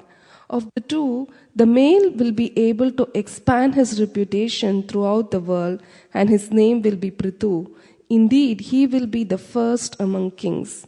The female has such beautiful teeth and beautiful qualities that she will actually beautify the ornaments she wears. Her name will be Archie. In the future, she will accept King Pruthu as her husband. In the form of King Pruthu, the Supreme Personality of Godhead has appeared through a part of his potency to protect the people of the world. The goddess of fortune is the constant companion of the Lord, and therefore she has incarnated partially as Archie to become King Pruthu's queen. The great sage Maitreya continued, My dear Viduraji, at that time all the Brahmanas highly praised and glorified King Pruthu, and the best singers of Gandharvaloka chanted his glories. The inhabitants of Siddhaloka showered flowers, and the beautiful women in the heavenly planets danced in ecstasy. Conch shells, bugles, drums, and kettle drums vibrated in outer space. Great sages, forefathers, and personalities from the heavenly planets all came to the earth from various planetary systems. Lord Brahma, the master of entire universe, arrived there accompanied by all demigods and their chiefs. Seeing the lines of Lord Vishnu's palm on King Pruthu's right hand and impressions of lotus flowers on the soles of his feet, Lord Brahma could understand that King Pruthu was a partial representation of the Supreme Personality of Godhead, one whose palm bears the sign of a disc, as well as other such lines should be considered the partial representation or incarnation of the Supreme. The learned Brahmanas, who were very attached to Vedic ritualistic ceremonies, then arranged the king's coronation. People from all directions collected all different paraphernalia for the ceremony. Thus, everything was complete. All the rivers, seas, hills, mountains, serpents, cows, birds, animals, heavenly planets, the earthly planet, and all other living entities collected various presentations according to their ability to offer the king. Thus King Pruthu, exquisitely dressed with garments and ornaments, was coronated and placed on the throne. The king and his wife Archie, who was exquisitely ornamented, appeared exactly like fire. The great sage continued, My dear Vidura, Kuvera presented the great King Pruthu with a golden throne. The demigod Varuna presented him with an umbrella that constantly sprayed fine particles of water and was as brilliant as the moon. The demigod of air, Vayu, presented King Pruthu with 2 whisks of hair. The king of religion, Dharma, presented him with the flower garland which would expand his fame. The king of heaven, Indra, presented him with a valuable helmet, and the superintendent of death, Yamaraj, presented him with a scepter to rule the world. So like that, all the demigods give him all the presents for Maharaj Pruthu. If we go to 4:15:21, we can see the great quality of Maharaj Pruthu. Thus, when the greatly powerful King Pruthu, the son of Vena, saw the professionals before him, to congratulate them he smiled, and with the gravity of the vibrating sounds of clouds, he spoke as follows. King Pruthu said, O gentle Suta, Magadha, and other devotee offering prayers, the qualities of which you have spoken are not distinct in me. Why then should you praise me for all these qualities when I do not shelter these features? I do not wish for these words meant for me to go in vain, but it is better that they be offered to someone else. O gentle reciters, offer such prayers in due course of time, when the qualities of which you have spoken actually manifest themselves in me. The gentle who offer prayers to the Supreme Personality of Godhead do not attribute such qualities to a human being who does not actually have them.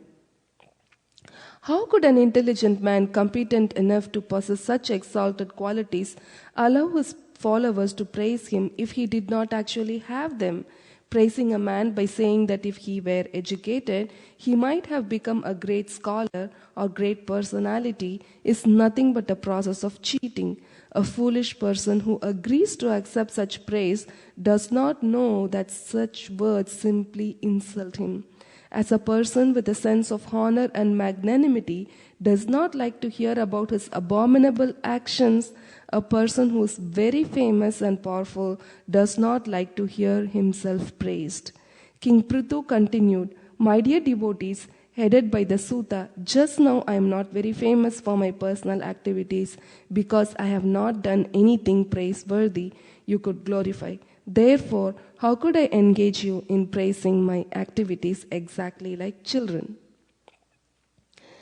So, what to speak of the modern politicians that who employ people and pay them to glorify them and exaggerate whatever is not being done.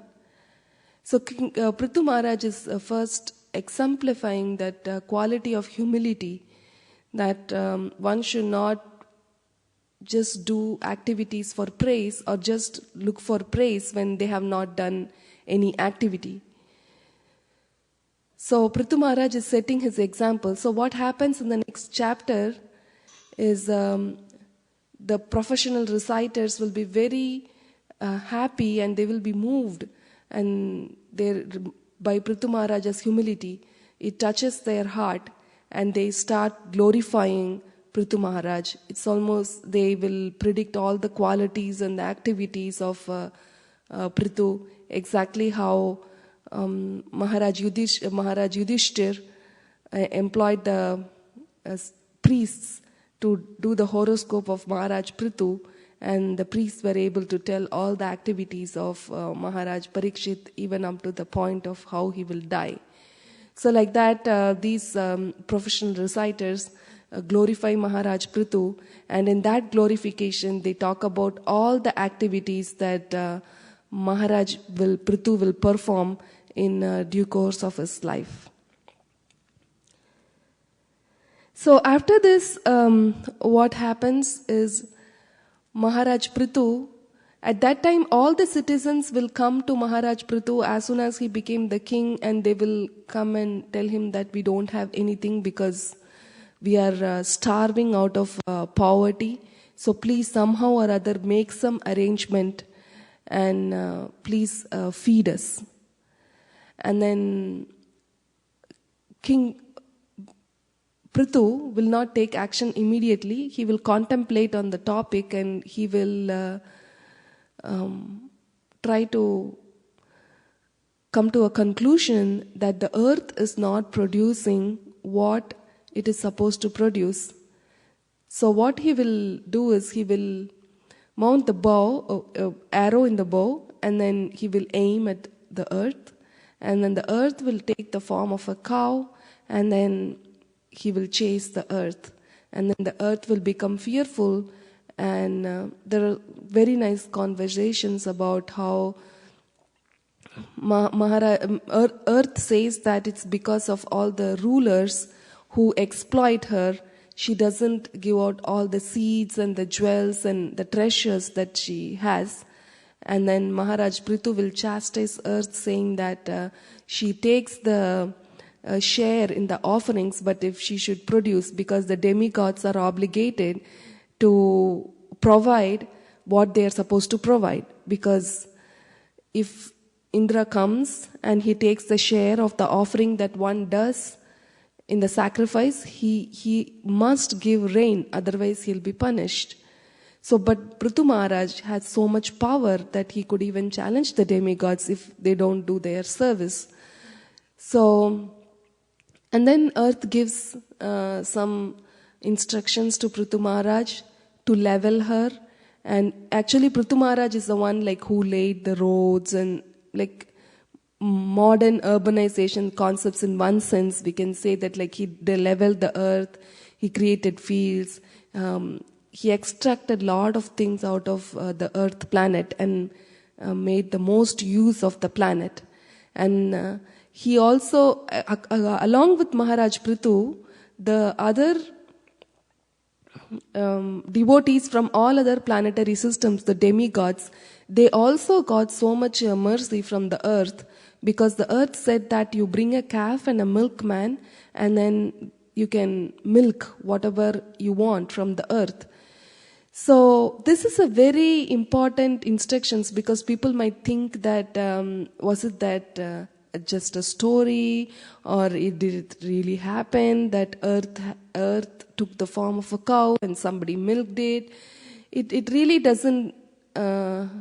It sounds like fantasy, but the truth is, this did happen, because milking the cow, the milkman, everything happened as it is explained. It's not just some story that's allegorical story. It happened. Maharaj Pruthu was a real person, and he existed, and earth is a real personality, and she took the form of the cow. So everything happened, but the important thing is we can learn lesson from this incident that happened, because overpopulation and the earth is not producing anything. All these are like, all these are just excuses, because the earth has so much potency and so much richness within her. It's just that if she doesn't want to reveal, because if she's not happy, she's not pleased, then how can she produce? Like I was just reading an article which said that overpopulation is a myth, because all the population in the world can be put in a place of the size of France, with every person having a size of around 950 square feet. That's all it is. So, and we all know that how they say that agriculture and producing grains, it's not possible, but the amount of, as we all know, the amount of grain that's required to feed the animals and then kill them and eat, you could feed like many 10 times actually more population of the current earth if things are used in the right sense. So from Maharaj Pruthu's life, even the modern rulers, it is said in Bhagavatam in the later chapters, when the professional reciters recite, they say that the techniques that Maharaj Pruthu employed in ruling the universe is even being employed by living entities in other planets. So it is such great rules that Maharaj Pruthu himself laid. But whatever scarcity or poverty or problems that we see in this world currently is because of mismanagement mostly, and that's what Prabhupada says, that everything is possible because sacrifices are not being done, the demigods are not pleased, and we don't get anything. So, and then the best sacrifice, as Prabhupada says, is chanting the holy names of the Lord, and that will solve all the problems of life. So that's what happens next. Pruthu Maharaj milks the earth planet, and then everybody is happy, everything is going on very well, and then Maharaj Pruthu conducts Aswamedha sacrifice. So Aswamedha sacrifices are very difficult. But Maharaj Pruthu had so much power and wealth that the professional reciters, when all the demigods were giving gifts to Maharaj Pruthu, Lakshmi Devi gave all wealth that will never get reduced to Maharaj Pruthu. But these days, if we get next slide. So these days, when we get wealth, we misuse it. But Maharaj Pruthu, whatever wealth he acquired, he tried to use it for the welfare activities, means not the welfare activities of the body alone, but for spiritual welfare also. That's the main thing. So Maharaj Pruthu, he conducted the Aswamedha sacrifice, not one or two. He intended to conduct 100 Aswamedha yajnas. So the 99 Aswamedha yajnas were successful. When he was about to conduct the 100th Aswamedha yajna, in the Aswamedha yajna, it is said that there will be a horse and that will be sent all over the place, and everybody should accept the supremacy of the king.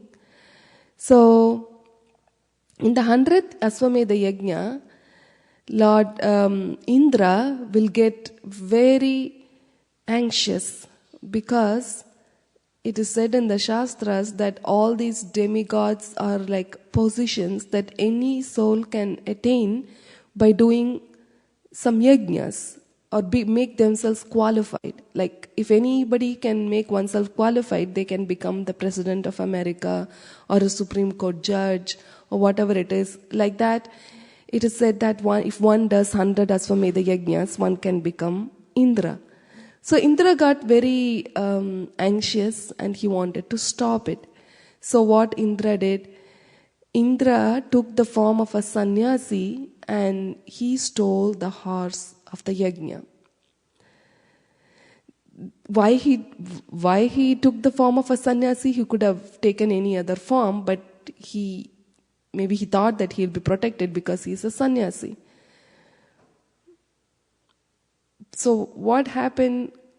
Maharaj Prithu's son saw this, but he was a sannyasi. Then sage Atri told that this is not a sannyasi, he is Indra, he is trying to steal the horse, you should kill them. And then they chased after Indra, but then the news came to Maharaj Prithu and he tried to kill him for his activities because he is stealing the horse which is kept for the sacrifice but in the form of a sannyasi. But then when this happened, all the sages who were there in the Aswamedha yajna, they told that in the sacrifice only animals have to be offered as sacrificial animals, but one should not kill Indra, a human being, means a living entity, a human being, or the form that he has taken. So what they will say is, so let us recite the mantra that will force him to come here and then we'll kill him. Before they started reciting, Lord Brahma appeared on the scene and he requested them to stop proceeding to kill Indra. So this is a very important turn of events from which Maharaj Prithu and Brahma's instruction teaches a lot of lessons, because Brahma explained that Indra has already committed a sin by propagating the concept of fake sannyasis, that people take the sannyasi form and then they just make a living out of it without actually practicing the principles of sannyas. So this concept was actually introduced by Indra. So Brahma went and told him that it's, as Vaisheshika Prabhu was reading the verse the other day, Brahma told Indra that it's not your duty to correct Indra, because there is a purpose and he will be cured. But the main lesson is, and then what happened, as soon as Maharaj Pruthu heard this, he didn't proceed. He stopped it. Sometimes it's very difficult, like no matter how much ever others try to say it, if we have any personal intentions, then we try to execute our hidden agendas. But Maharaj Pruthu didn't have any hidden agenda in performing Asvamedha Yajnas. So when Brahma came and gave his instructions, he really cooperated with them, because he was not doing it because of for the profit, adoration and distinction. So he was just doing it for one purpose, to please Krishna. So he just gave up, and then he stopped the yajna. And because of this activity, in material sense, if we see this, it's an utter failure, because he had to stop the yajna. And that too not because of his fault, it's because of Indra's fault. And he cannot Maharaj Pruthu didn't have any wrong on his side, but he had to stop the yajna. But then Lord Vishnu was very pleased by his activity, because Maharaj Pruthu didn't try to, first of all, establish himself, and he didn't have any intention of profit, adoration or distinction. He just cooperated and listened to Brahma, and he stopped the yajna. So Vishnu appeared in the yajna, and it's such a great thing for Vishnu to appear in the sacrifice. That's the real success. So apparently, even though it seems like it's a failure, but when Lord Vishnu appeared in the yajna, it all became very successful, and Vishnu was very happy with what Pruthu did. Now, Indra also came to the same because now Indra realized what kind of cheap activity that he has done, that he has taken the form of the fake sannyasi and tried to steal the horse. But then he was very humiliated. In fact, he was full of tears in humiliation. He himself felt that Maharaj Pruthu didn't try to humiliate him. So, and then Vishnu was very pleased, and it was all successful. And everybody glorified Pruthu. And now, after the yajna was over, King Pruthu entered his city, and there is a beautiful explanation of how the citizens welcomed King Pruthu. But usually if somebody goes to a war or to gain some accomplishment, if anybody fails and comes, that everybody is morose and the face down. But here, Pruthu Maharaj, the yajna was not a success, but it didn't work out properly because of the faults of Indra. But still, it was a great success. And all the citizens, with all decorations and all praises, they worshipped Pruthu like almost like God. So the lesson here is when we try to deal with any other devotees or any other wherever we try to manage the situation, the main lesson is Brahma was telling that main lesson, like try to bring the best and not the worst in others. Because what Brahma was saying is, the more you try to stop Indra, the more he will do bad to stop the yajna. Because he has gone so low to take the level of a fake sannyasi, and like how low can he go? He can go more low if you take more activity to stop him from doing this activity. So you stop doing the sacrifice, and then everything will be all right. So the thing is, sometimes some people apparently it may be wrong, or what they do may be wrong, but instead of trying to like retaliate in a straightforward way, it's better to manage the relationship with the higher intelligence of how can I help this person to bring the best in him but not the worst.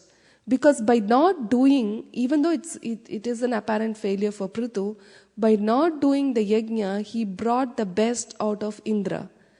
Because he didn't criticize Indra that you took this, you did that, but simply by his activity of not doing, he made Indra himself realize what kind of bad activity Indra has committed.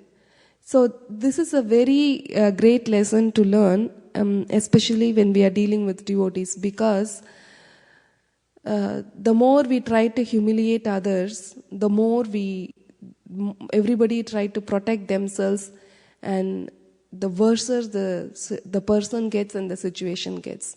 But the more we inculcate the goodness within us and also try to bring the best out of others, then we can do the best for the other person and also for us. And we see this in the lives of our acharyas, especially Bhaktisiddhanta Saraswati Thakur and Srila Prabhupada, how much they tolerated all the bad activities and still tried to bring the best in others, even though people were living a degraded life. So it's this is a very important lesson to learn. Like, apparently it may seem like we are not succeeding externally in the situation that we are in, but if we try to understand the higher cause, then Krishna will reciprocate and we can gain real success in Krishna consciousness. So let's go to the next slide. Okay, so here is the grand welcome of Maharaj Pruthu. And Pruthu, he accepted all the offerings that people were giving, because in the verse in chapter 19 it is said that Maharaj Pruthu, it explains all the kind of gorgeous welcome with the drums and the bugles and the unbroken seats and the young girls, beautifully decorated and everything. But still, King Pruthu was not at all affected by that situation of how grand it was, because it's very easy to think that it's for me. And also on the other hand, Maharaj Pruthu didn't say that, oh, I am very humble, please don't give me any of these things. You stop all these activities and then I can come inside. No, even though they gave so much grand welcome, Maharaj Pruthu accepted that welcome with the right attitude, that people are actually worshipping the Lord and they are giving their love for the Lord, but I'm just an instrument accepting that love.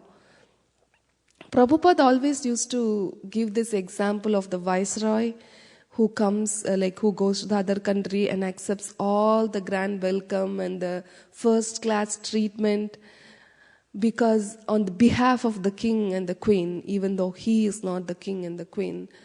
So the main lesson is like all the success that comes in the devotional service, because one of the stages that one attains is because of bhakti. It also brings, like, one becomes famous and people adore and they give so much worship and everything, encouragement. But everything is should be taken in a proper attitude, because one has to be a leader like Pruthu, but at the same time humble and take things in the right perspective. And the Visheshika Prabhu was saying the day, like, world needs heroes. So if devotees become heroes like that, the real heroes who can guide people and always be interested in their welfare, then the world can be a very happy place. And Prabhupada says that it could even become Vaikunta, that there will be no difference.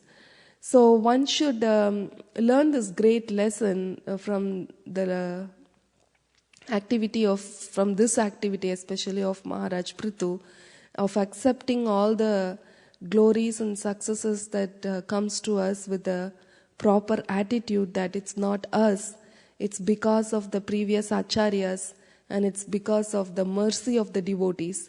And that comes first, and then with added effort, then there is real success.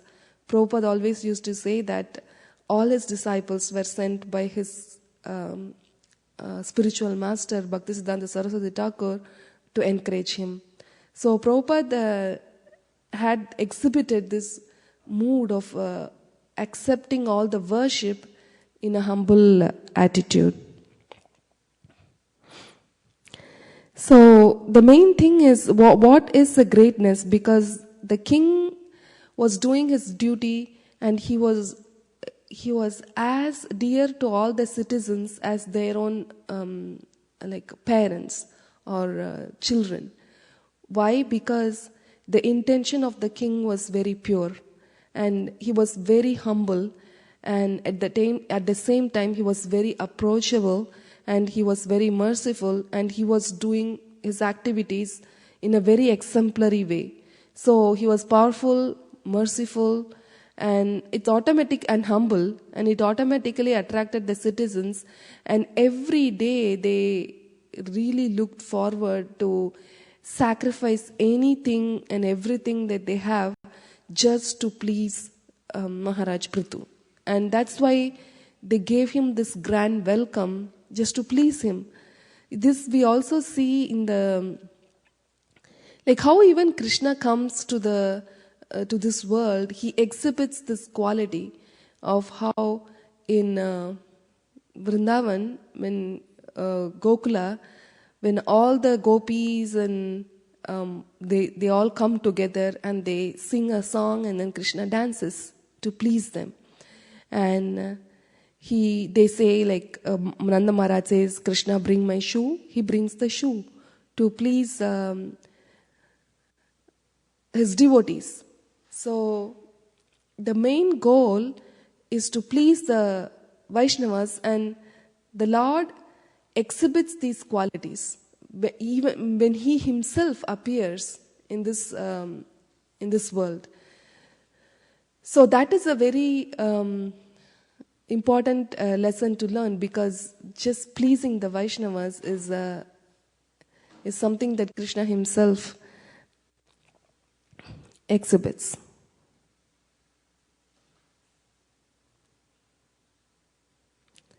Let's go to the next one.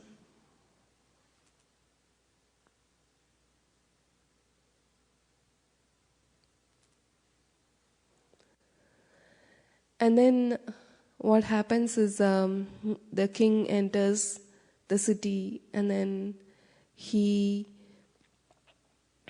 gives instructions to his citizens, and he talks the importance of worshipping the devotees and not offending them, and he gives wonderful, wonderful instructions. And after that, being pleased with the King Prithu's activities, the Kumaras appear to him in his backyard, because the Kumaras are very pleased. And Prabhupada says that anybody can please a devotee and they can appear, because in San Francisco Rathayatra, Prabhupada said that all the great personalities appeared and Prabhupada was able to see. So the 4 Kumaras from the spiritual world, they came to Maharaj Prithu's palace, and Maharaj Prithu worshipped them. He had just given the instructions of how to worship the devotees, so he showed it in action to all the people, and he worshipped them, and he had a very nice discussion with those 4 Kumaras. Let's go to the next one.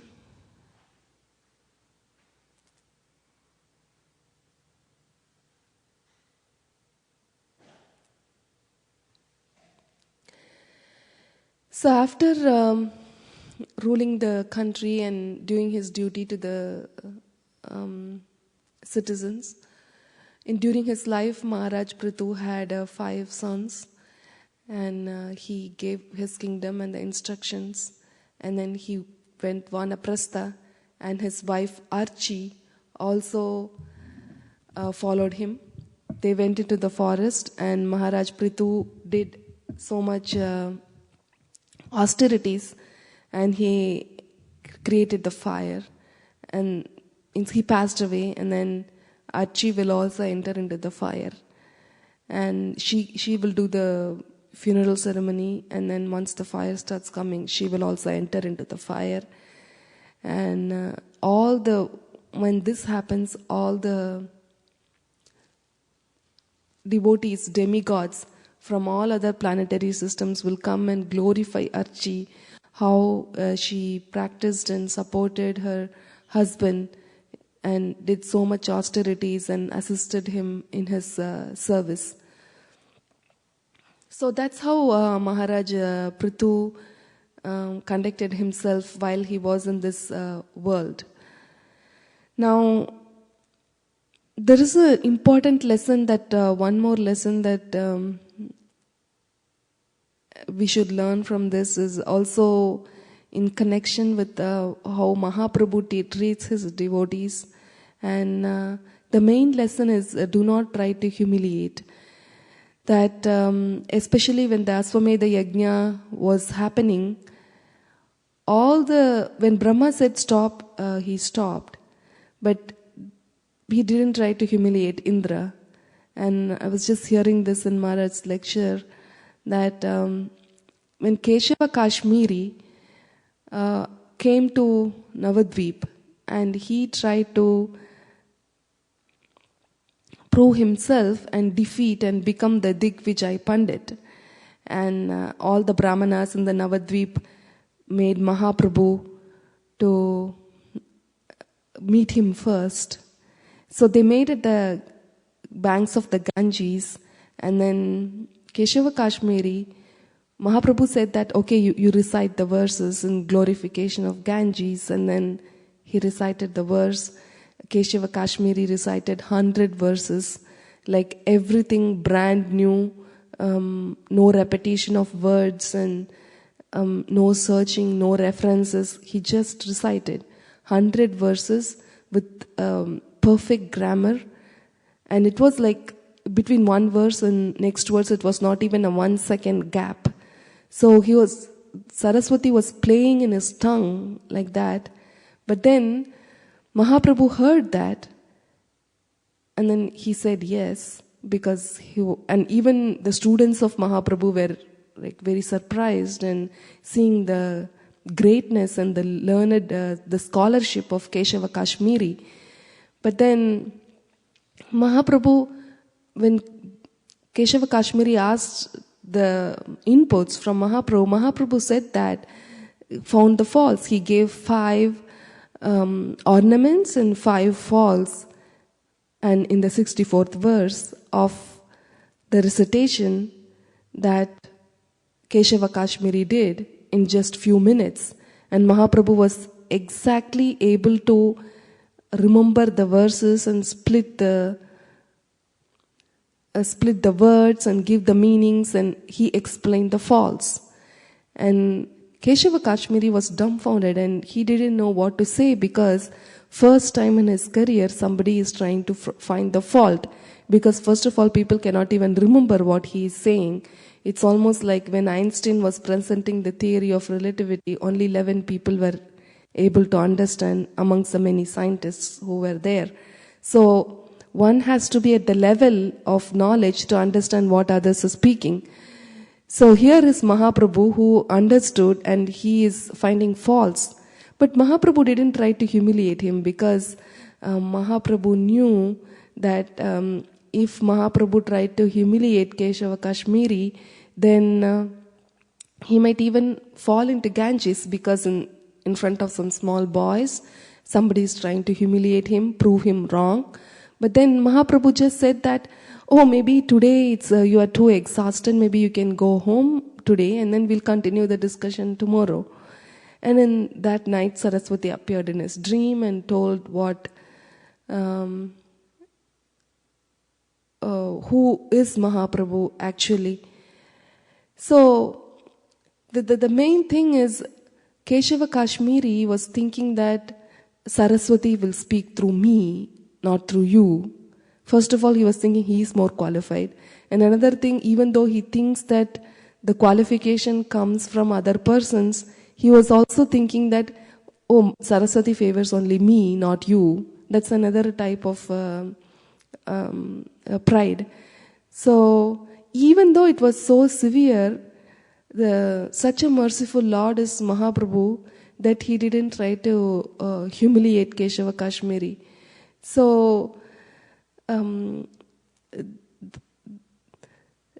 Bhagavatam and the activities of our Lord are so intricate and so relishable that the human emotions, sometimes we see that reading about Maharaj Pruthu or reading the Shastras, so much philosophy.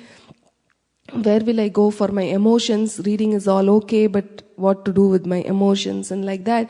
But the more we go deeper into these pastimes, the more we can realize how our spiritual emotions, it's such an emotional thing, it's a transcendental emotions that even Krishna, when he teaches a lesson, he takes care of your state, your mental state. He just doesn't throw anything or any situation on us that he just wants to humiliate us and make us learn lessons.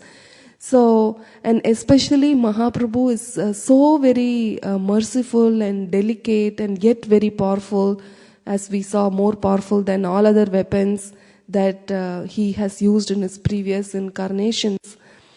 So, we should try to learn more and hear more and try to satisfy all our needs from the lives and activities of these devotees, because there are so many blessings that are given by reading the chapters of Pruthu, how one's sinful activities will be gone, how one can become powerful, how if a king who is on a war, he tries to recite these prayers, recite these activities of King Pruthu 3 times without even waging a war, everybody will surrender to him.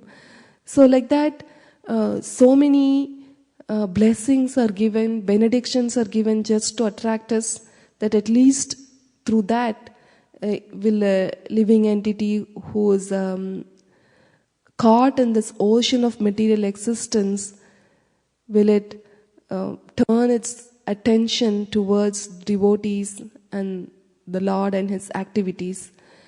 So we should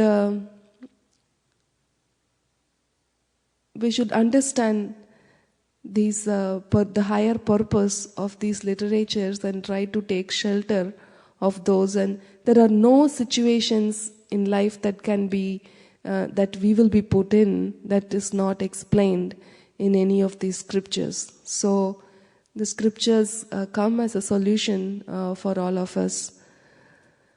So we should, the main point from Pruthu Maharaja's life is anybody who becomes a leader, or a leader doesn't mean that we have to lead the nation, but we can even lead ourselves, we can be leaders to our kids, and we can even lead ourselves.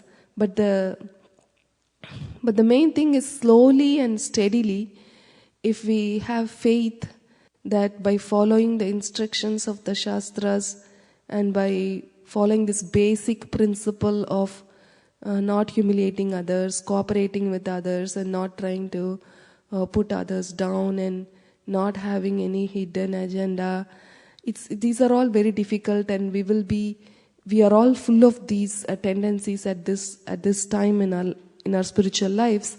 But if we at least aspire to get rid of all these bad qualities and somehow have faith that by chanting the Maha Mantra, all these demoniac tendencies within our hearts will be killed, then we can do good to others.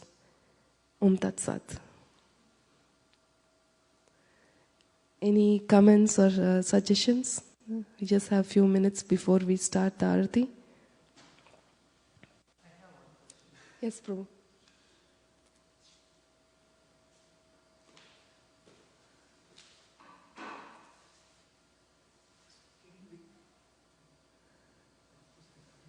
No, that's there, Prabhu, on the back.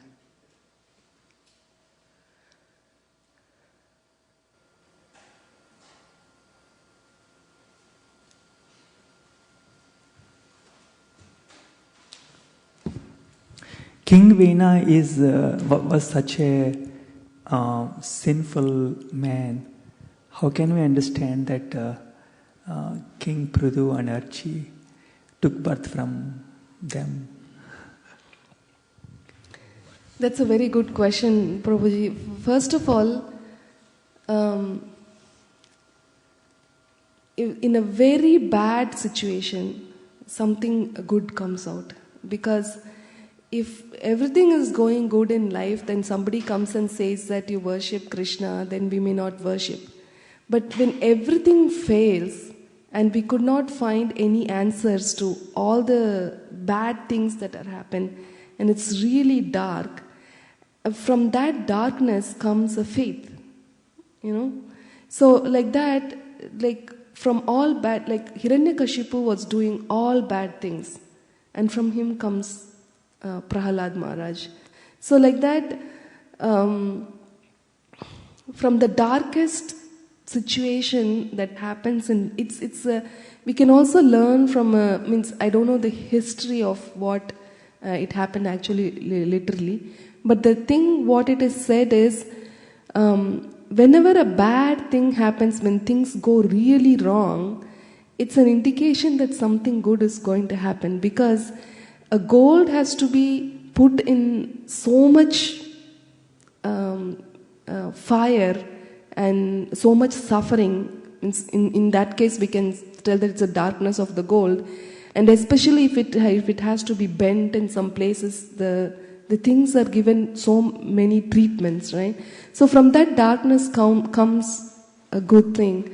So like that, Maharaj was saying that from the churning of these bad thing, though it is bad, there comes a good to give hope that things can, means adharma, though no matter how great it is, it's not going to win, because this world is under the protection of the Lord, and that is what will win. So no matter, even if it stretches to the height, the greatest height of its victory, but still darkness is darkness, and when it goes so bad, it could come.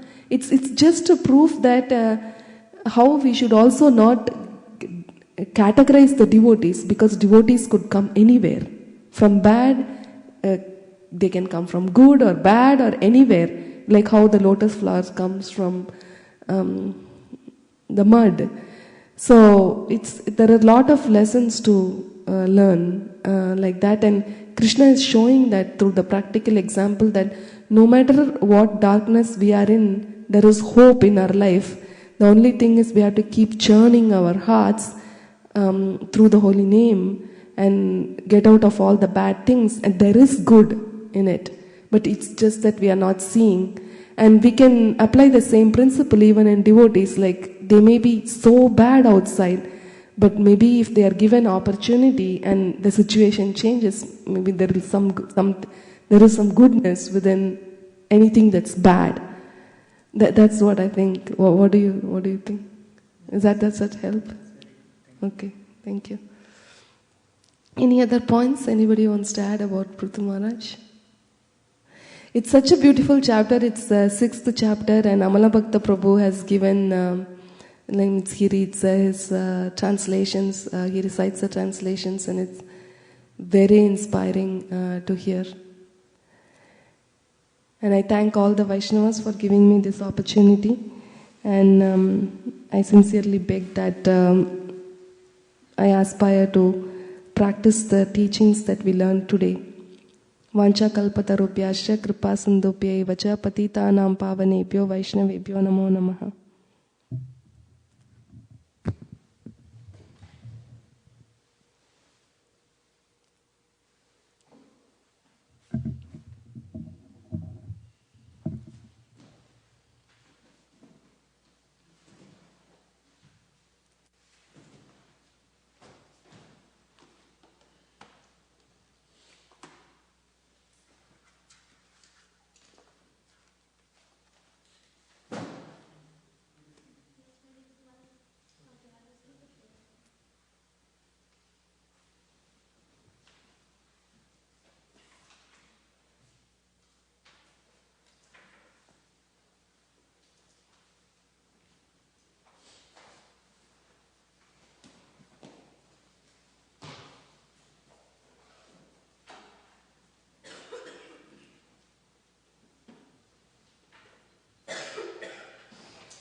Hare Krishna.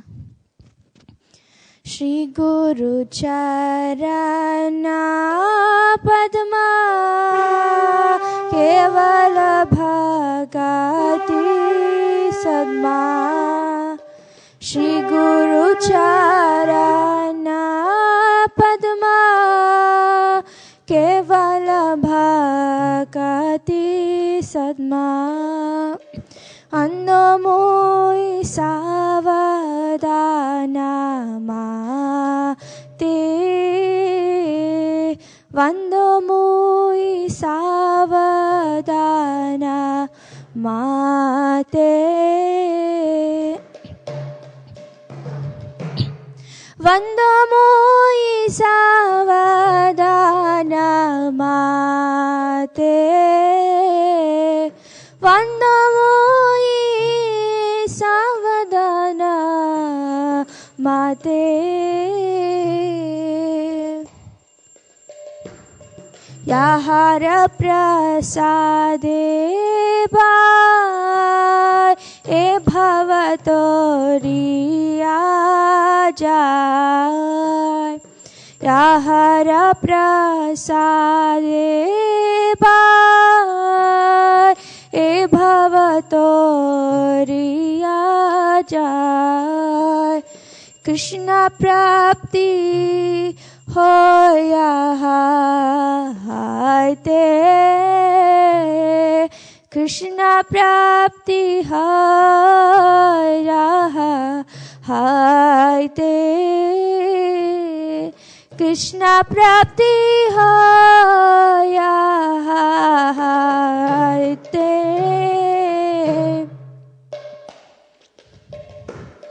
Guru Mukha Padma Vakya Chitte Koriya Kya. Guru Mukha Padma Vakya Chitte Koriya Kya. Arna kori ho mane asha. Arna kori ho mane asha.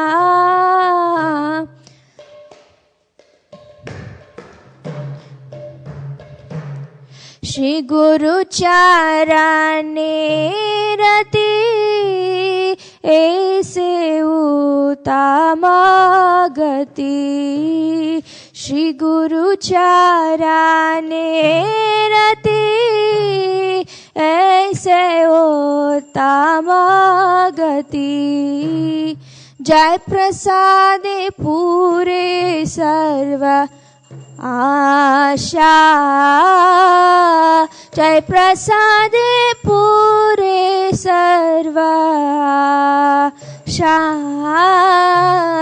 Jai Prasade Pure Sarva Asha.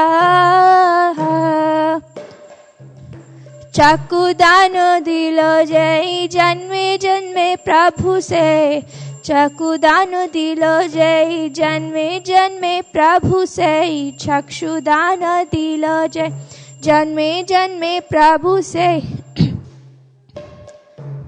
Divya ज्ञान हृदय प्रकाशित. दिव्य ज्ञान हृदय प्रकाशित. दिव्य ज्ञान हृदय प्रकाशित. प्रेम भक्ति जहाँ हते अविद्या विनाश जाते. प्रेम भक्ति जहाँ हते अविद्या विनाश जाते.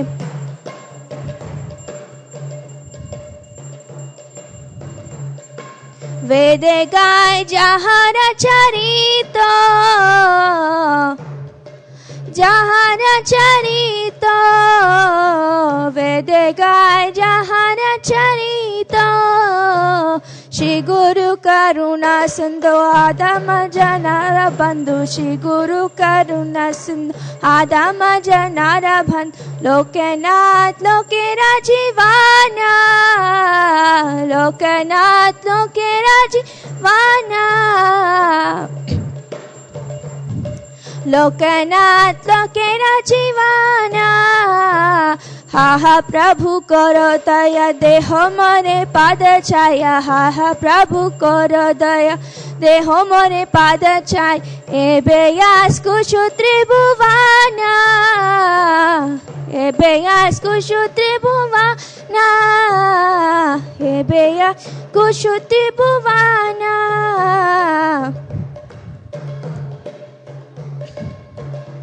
शिला प्रभुपाद पतित पावना शिला प्रभुपाद पतित पावना गुरुदेव लोहिलो शरणा जया प्रभुपादा प्रभुपादा प्रभुपादा जया प्रभुपादा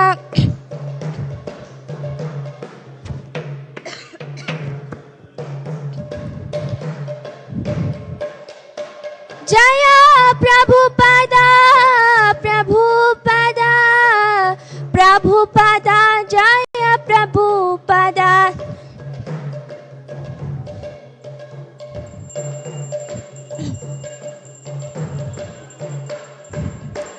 जया गुरुदेवा गुरुदेवा गुरुदेवा जया गुरुदेवा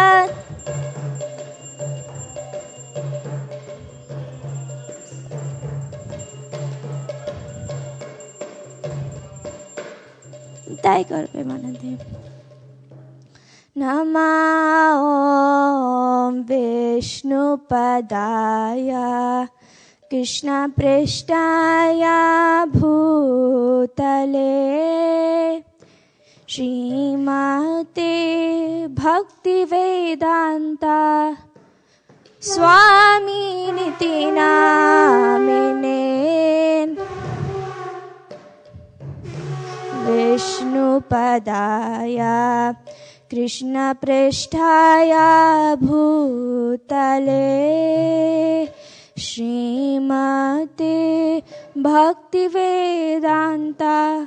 स्वामी निति नामिने नमः विष्णुपदाय कृष्णपृष्ठाय भूतले श्रीमते भक्तिवेदांता स्वामी निति नामिने नमस्ते सरस्वती देवे गौरवाणी प्रचारिणे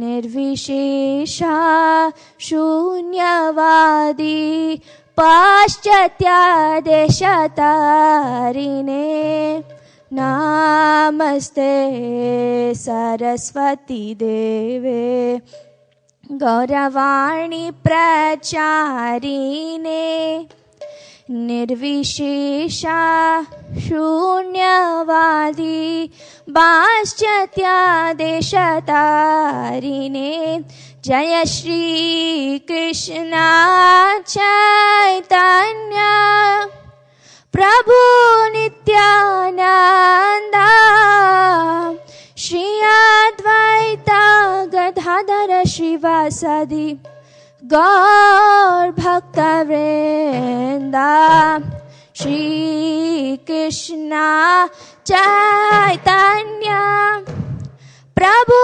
नित्यानंद श्री अद्वैत गदाधर श्रीवासदि गौर भक्तवृंद श्री कृष्ण चैतन्य प्रभु Nityanand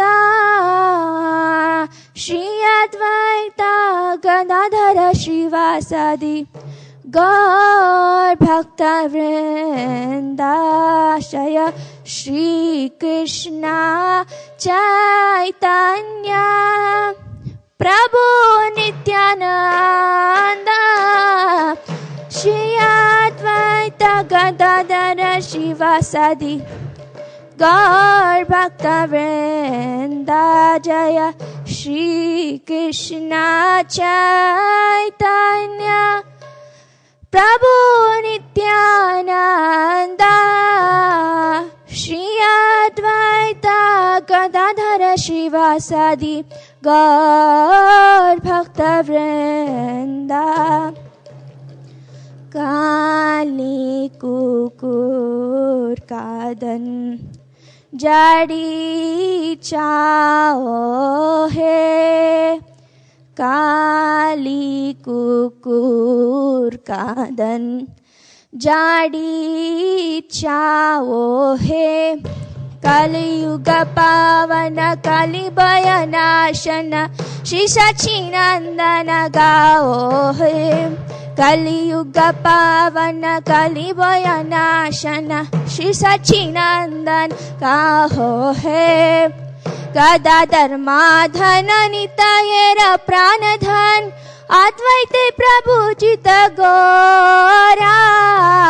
Gadadhar madhana nitayera pranadhan Advaite prabhu jita gora Nimaini Vishwambashi Nivasishwar Bhakta Samuha Chitta Chora Nimaini Vishwambashi Nivasishwar Bhakta Samuha Chitta Chora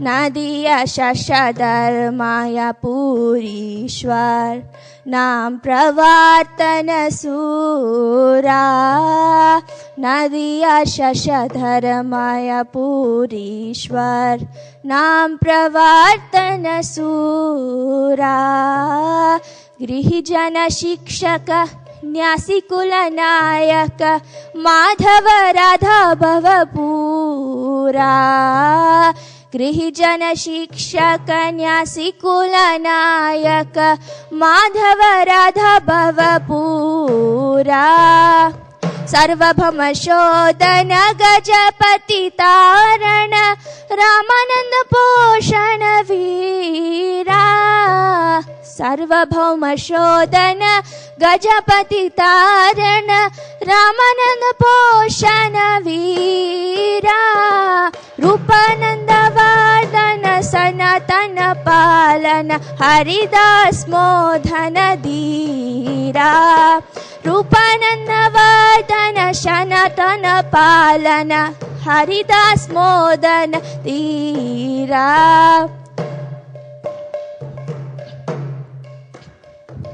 Vrajaras Bhavana Dushta Mata Shatana Kapati Vigatana Kama Vrajarasa Bhavana Dushta Mata Shatana Kapati Vigatana Kama Shuddha Bhakta Palana Shuksha Jnana Tadana Chala Bhakti Dushana Rama Shuddha Bhakta Palana Shuksha Jnana Tadana Chala Bhakti Dushana Rama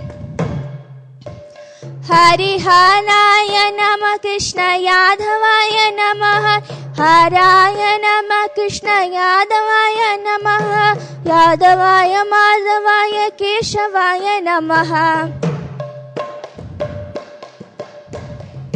Yadhavaya Madhavaya Keshavaya Namaha Gopal Govinda Ram Shri Madhusudan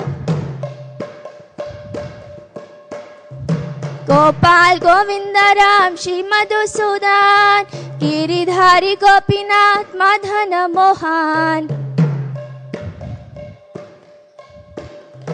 Giridhari Gopinath Madhana Mohan Shri Chaitanya Nityananda Shri Advaita Sita Shri Chaitanya Nityananda Shri Advaita Sita Hari Guru Vaishnava Bhagavata Gita Shri Rup Shri Sanatana Bhatta Raghunath Shri रूप श्री सनातन भट्ट रघुनाथ श्री जीव गोपाल भट्ट दास रघुनाथ ए चाय गोसार करी चरण वंदन ए चाय गोसार करी चरण वंदन याह होइते विज्ञानाश अभीष्ट पुराण एशाय गोसाय जार मुई तारदास एशाय गोसाय जार मुई तारदास तन सवार पादरेनु मोरा पंचगा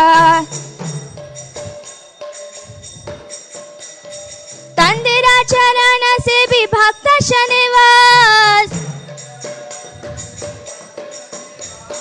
तंदिरा चरण से भी भक्त शनिवास जन्म होय अभिलाष एशाय गोसाय जबे ब्रज कैलावास श्री श्री राधा कृष्ण नित्य लीला कोरिला प्रकाश श्री श्री राधा कृष्ण नित्य लीला कोरिला प्रकाश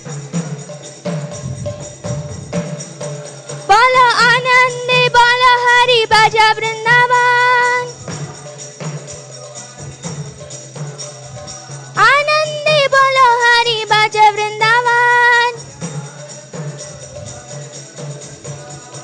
श्री गुरु वैष्णव पदे मदई अमन श्री गुरु वैष्णव पदे मजई अमन श्री गुरु वैष्णव पद पद्म करिया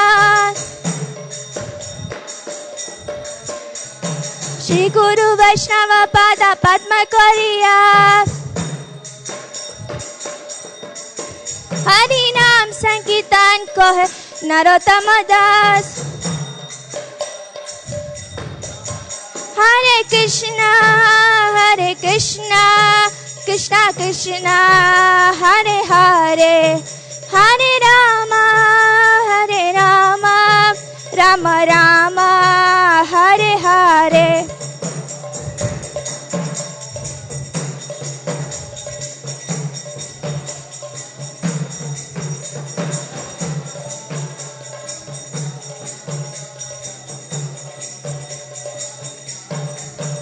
हरे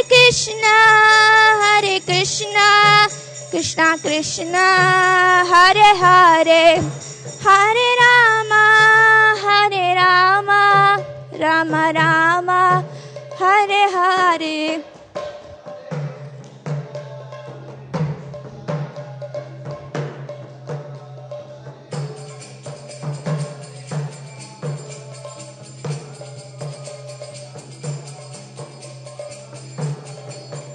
हरे कृष्णा कृष्णा कृष्णा हरे हरे हरे राम राम राम हरे हरे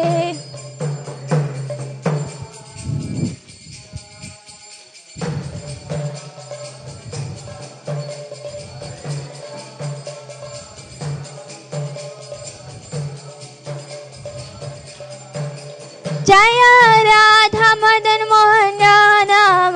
मोहन राधे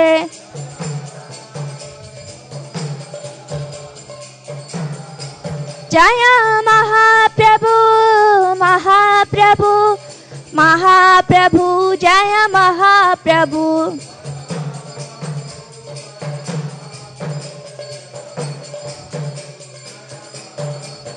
जय लक्ष्मी नरसिंह जय नरहरि जय लक्ष्मी नरसिंह जय Narhari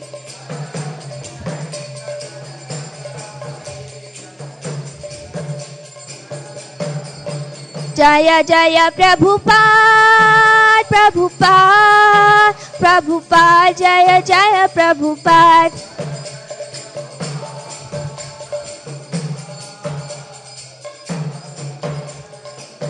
Jaya Jaya Gurudev, Gurudev, Gurudev, Jaya Jaya Gurudev.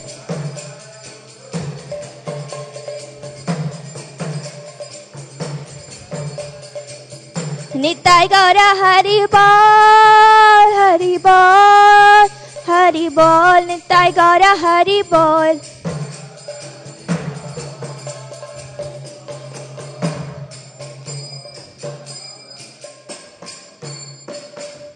Nitai गौर प्रेमानंद है।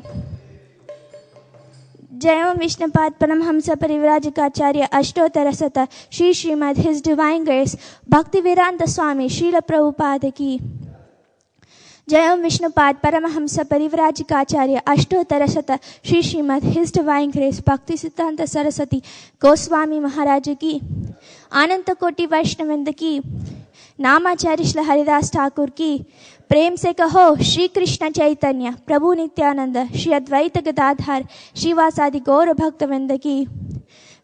वृंदावन धाम की, मथुरा धाम की, मायापुर नवद्वीप धाम की, पुरुषोत्तम क्षेत्र जगन्नाथपुरी धाम की, गंगामयी की, यमुनामयी की, भक्ति देवी की, तुलसी महारानी की, ट्रांसेंडेंटल बुक डिस्ट्रीब्यूशन की, समवेत गौर भक्तवृंद की। निताय गौर गौर प्रेमानंदे हरि हरि बोल। All glories to the assembled devotees. Hare Krishna. All glories to the assembled devotees. All glories to Shri Guru and Shri Gauranga. Hari Bol.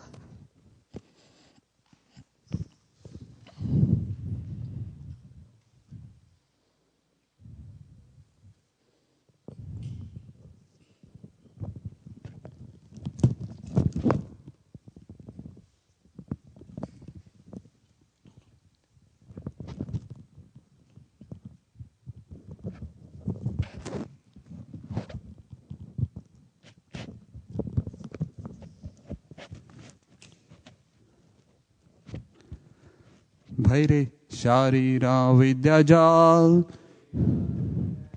जौड़ेन्द्रियता है काल जीवे फैले विषय सागरे तारामते जीवायति लोभुमय सुदुर्मति टाके जेटा कठिन संसारे कृष्ण बड़ा दयामय करे बारे जेवा जाय स्वप्रसाद नदी लो भाई से अन्नामृत पाओ राधा कृष्ण गुण गाओ प्रेमी डाको नित्य चैतन्य निताय जय निमाय जय निताय जय श्री कृष्ण चैतन्य प्रभु नित्यानंदा श्री अद्वैता गदाधर श्रीवासादि गौर भक्त वृंदा। हरे कृष्णा कृष्णा कृष्णा हरे हरे हरे राम राम राम हरे हरे। श्री महाप्रसादम की जय।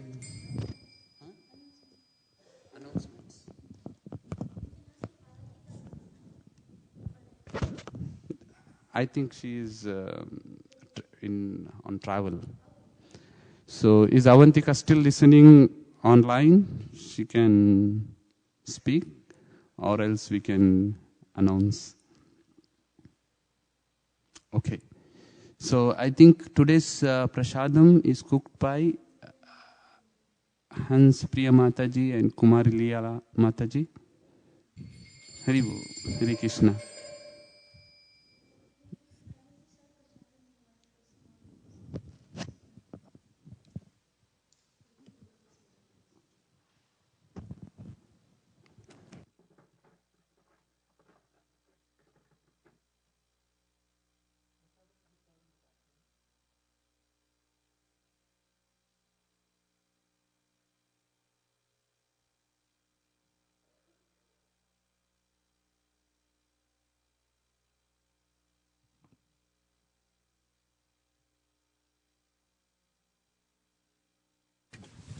We thank everyone who have joined us online. That ends the today's program on this Saturday.